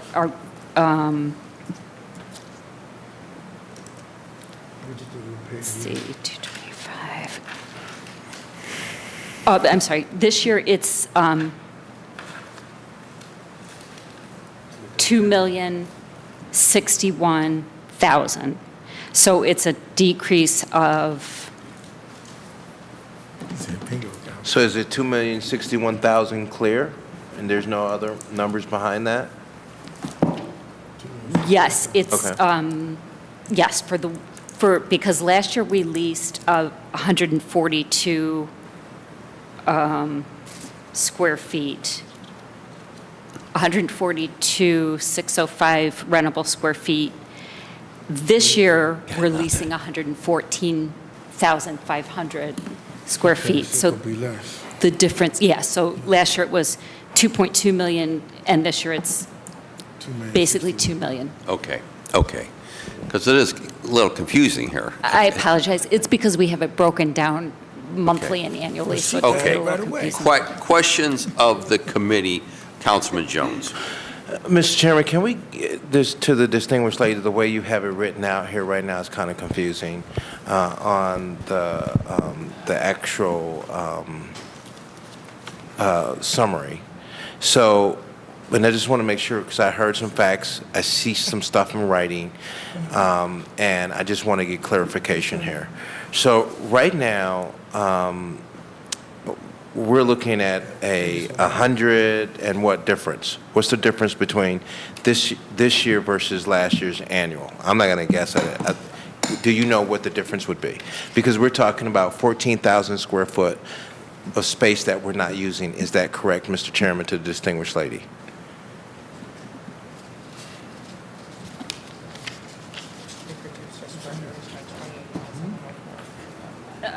Through the chair to the councilman, to clarify, we reduced the square footage, but the per square foot rate went up. Last year, we paid $16 a square foot. This year, we're paying $18 a square foot. So Okay. it was an increase of $2 per square foot. Okay. And if you'll give me a moment, I can find the total for you. So we had an increase of $2. Per square foot? Yes. Correct. Does the county ever cut us a break?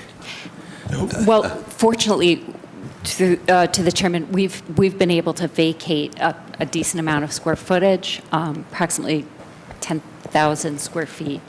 And so, that's helped. We were able to negotiate a 90-day written notice to vacate a portion or all of the building. So that's a little bit unusual, and the county was able and willing to do that for us. Okay. Councilman Jones? So, Mr. Chairman, the distinguished lady was going to tell me how many square foot space that we're not using. What is that number? Do we know? Through the chair, could you repeat that? How many square feet we're not using? Yeah, right. You have a reduction in your square footage that you stated in your testimony. What is that number, Mr. Chairman, to the distinguished lady? Through the chair. DeGennaro? From last year, the square footage, the reduction from last year to this year, what's the difference? Yeah, how many square foot space we're not using? We're not paying for. 28,100. 28,000 square feet space? Yes. And that's based on the square footage that I mentioned that we reduced. We were able to clear out certain operations.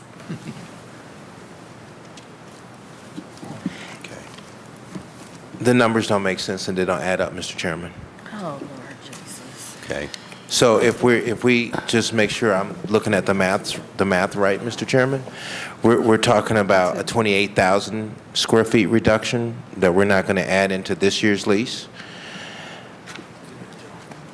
Correct? Correct. All right. And so then if we have been reduced from 28,000 square feet usage, at $16 a square foot.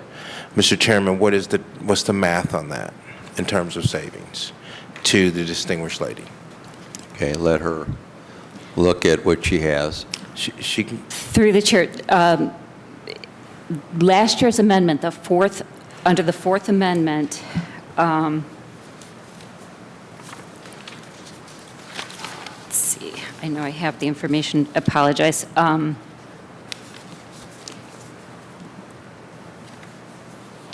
So under last year's amendment, the Division of Police were to occupy 142,605 rentable square feet.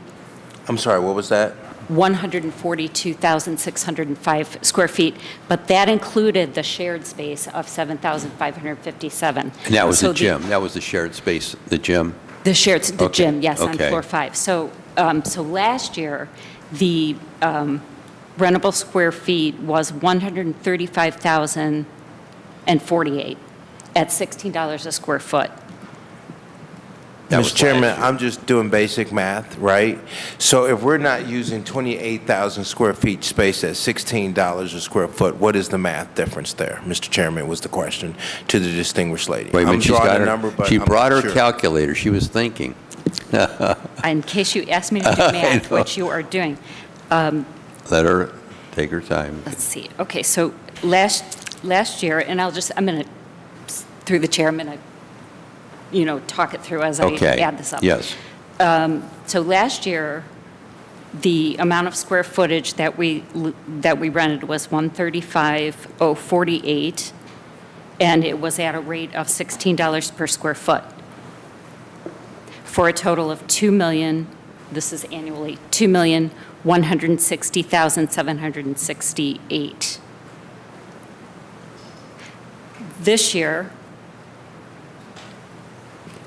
we are renting 114,500 square feet. That's a difference of 20,548. So I apologize, the 28,000 that I mentioned a moment ago may have included the shared space. I think that's the confusion here, is that last year, What will be helpful, Mr. Chairman, to the distinguished lady is having a better clarity sheet, right? So, like when I'm looking at this, so I won't be confused, if you're telling me that we went up into rates and then we're doing a swap, it seems like, or we're sharing square footage with what seems to be the county sheriff's office. Yes. Did we share that square footage last year? we did. The rate for that space is different, though. So last year, the amount of square footage that we occupied at $16 a square foot was 135,048. This year, we're occupying 114,500 square feet at $18 a square foot. I know. So, but what I was trying to understand, Mr. Chairman, based upon last year's square footage space, just simple math on that, seems like it was a $448,000 savings. And so I was trying to figure out how that would impact this here. So the numbers didn't make sense to me. So,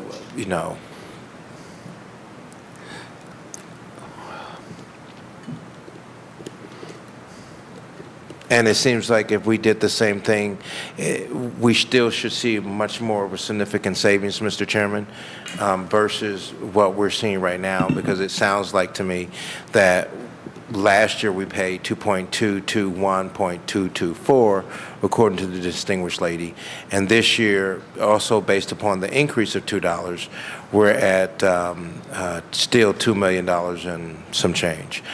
So I'm quite sure this can be worked out, and Yes. where we can understand a little bit better. Obviously, this has to go to finance as well, so we're going to ask for a better breakdown, better explanation as it pertains to exactly, because they raised it $2 per square foot. That, we know that for a That fact. makes a difference too, yeah. And so, we're sharing the space, we're sharing the gymnasium with the Cuyahoga County Sheriff's department. The parking, the maximum 93 parking spaces, did that rate change at all? It did, Mr. Chairman. Last year's rate was $105 per month per space. This year, it's increased to $125 per space per month. Yeah. That's a lot of money. The county does not cut us a break at all. I mean, they don't cut us How a break. soon will we be out of there, Mr. Chairman? to the Well, thing that's, lady? Mr. Jones, and that's the other question, is, and I would say to Deputy Chief and to Ms. DeGennaro, someone's going to have to update us, because you're going to be getting that shortly. Where are we with the new jail? Because we haven't heard anything. Headquarters. The new headquarters, excuse me. So, Mr. Chairman, I know that we do have, I think as of late last week, a signed contract.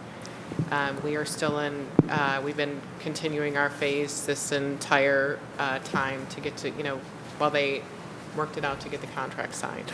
I thought that was all worked out beforehand. We passed that legislation how long ago? The contract was signed last week. And just signed last week, the contract, Yes, sir. the construction contract.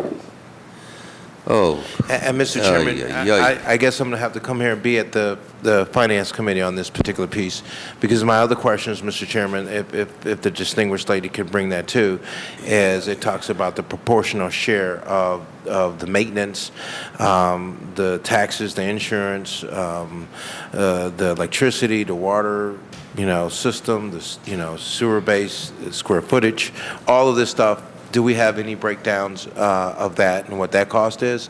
Because we know that cost is, I would presume, or is that in addition to the cost that we're asking for right now, which is Ms. DeGennaro? Through the chair, we do have a breakdown. Our proportional share of utility costs is based on the actual cost from last year, which beginning October 2nd, 2022, and that amount for utility costs was $395,842, or $32,986 per month. So that's what our cost is anticipated or projected to be for this year. Does that incorporate electric, gas, water, sewer? Yes. All utility Steam costs? and chilled water as well. Chilled Yes. and water, okay. Does it? But we also provide our own janitorial service as well. Do we have the cost of what that is? It seems like we're paying rent, but then we have to be the janitor of the building too? Through the chair, we do provide janitorial services for our space only, and rubbish removal services as well. I do not have a breakdown of the cost, but I will get that to you. I see. And what you could do, Mr. Chairman, to Yes. the distinguished lady, if you can bring that to the Finance Committee Okay. hearing, then I'll be there at the Finance to take Okay. it in. Other Councilman Slife, you got a question? Councilwoman Jones, Councilwoman House Jones, question? Councilwoman Starr? Okay.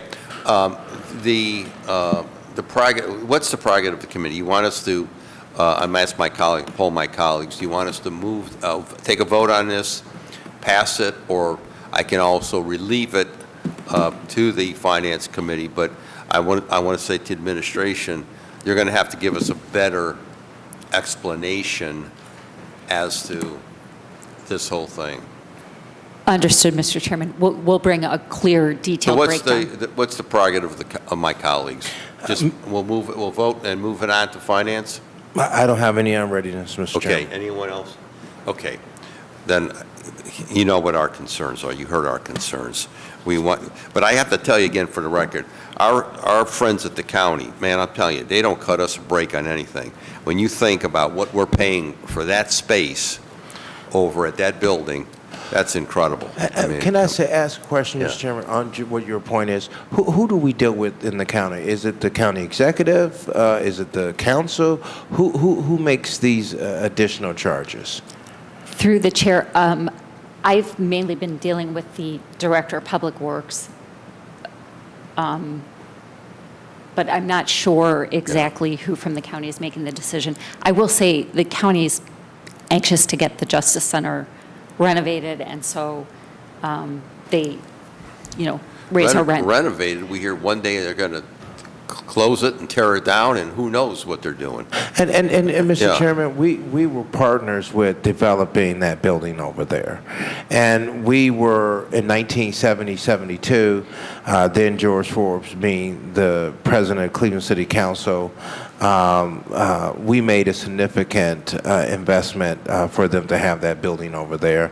And we went through an extraordinary lift to make sure that they had all of what they needed to have in terms of the city sharing the cost of infrastructure and development around that entire corridor. And so, Mr. Chairman, who is this public service director that you speak of? His name is Michael Dever. I will say, I'd also like to just bring up the fact that through the city-county jail merger, Cuyahoga County now manages our jail for us. We had a separate jail with separate staff, separate expenses. Now that they're maintaining... But for public information, we are paying the county per prisoner. We are, but it's a significant savings to have the county manage that on our behalf. So we have saved some money. So there's recommendation made, we move this legislation on to the Finance Committee, but I think what needs to be said as well for public record, when you look at the amount of rent that we've paid at this place for God knows how, we could have built a new facility a long time ago. So we're paying on average, Mr. Chairman, is this correct, $2 million each year for the facility? And then what's the total we've spent so far? Oh, I couldn't tell you. We would love to have that information, Mr. Chairman, to distinguish lady. Seems she knows what that is. What is it? We've been a tenant for how long? Mr. Chairman, to the councilman, we've been leasing since, I believe, October of 2018 at approximately around $2 million a year. Fortunately, there's a light at the end of the tunnel with the new police headquarters coming online. Okay. It's projected to, actually, the developer received schematic approval at Planning Commission recently for the project. Okay. So things are really moving along, even though the contract was just finalized last week and is being certified. Thank you. So without objection, the ordinance number 908-2023 as amended is approved as read, but you heard our concerns. Please have all the pertinent information for the Finance Committee, because you'll run into a roadblock then if we don't have it. Thank you, Mr. Chairman. Without objection. Madam Clerk, please mark me as a no. Thank you. Legislation's approved. Thank you.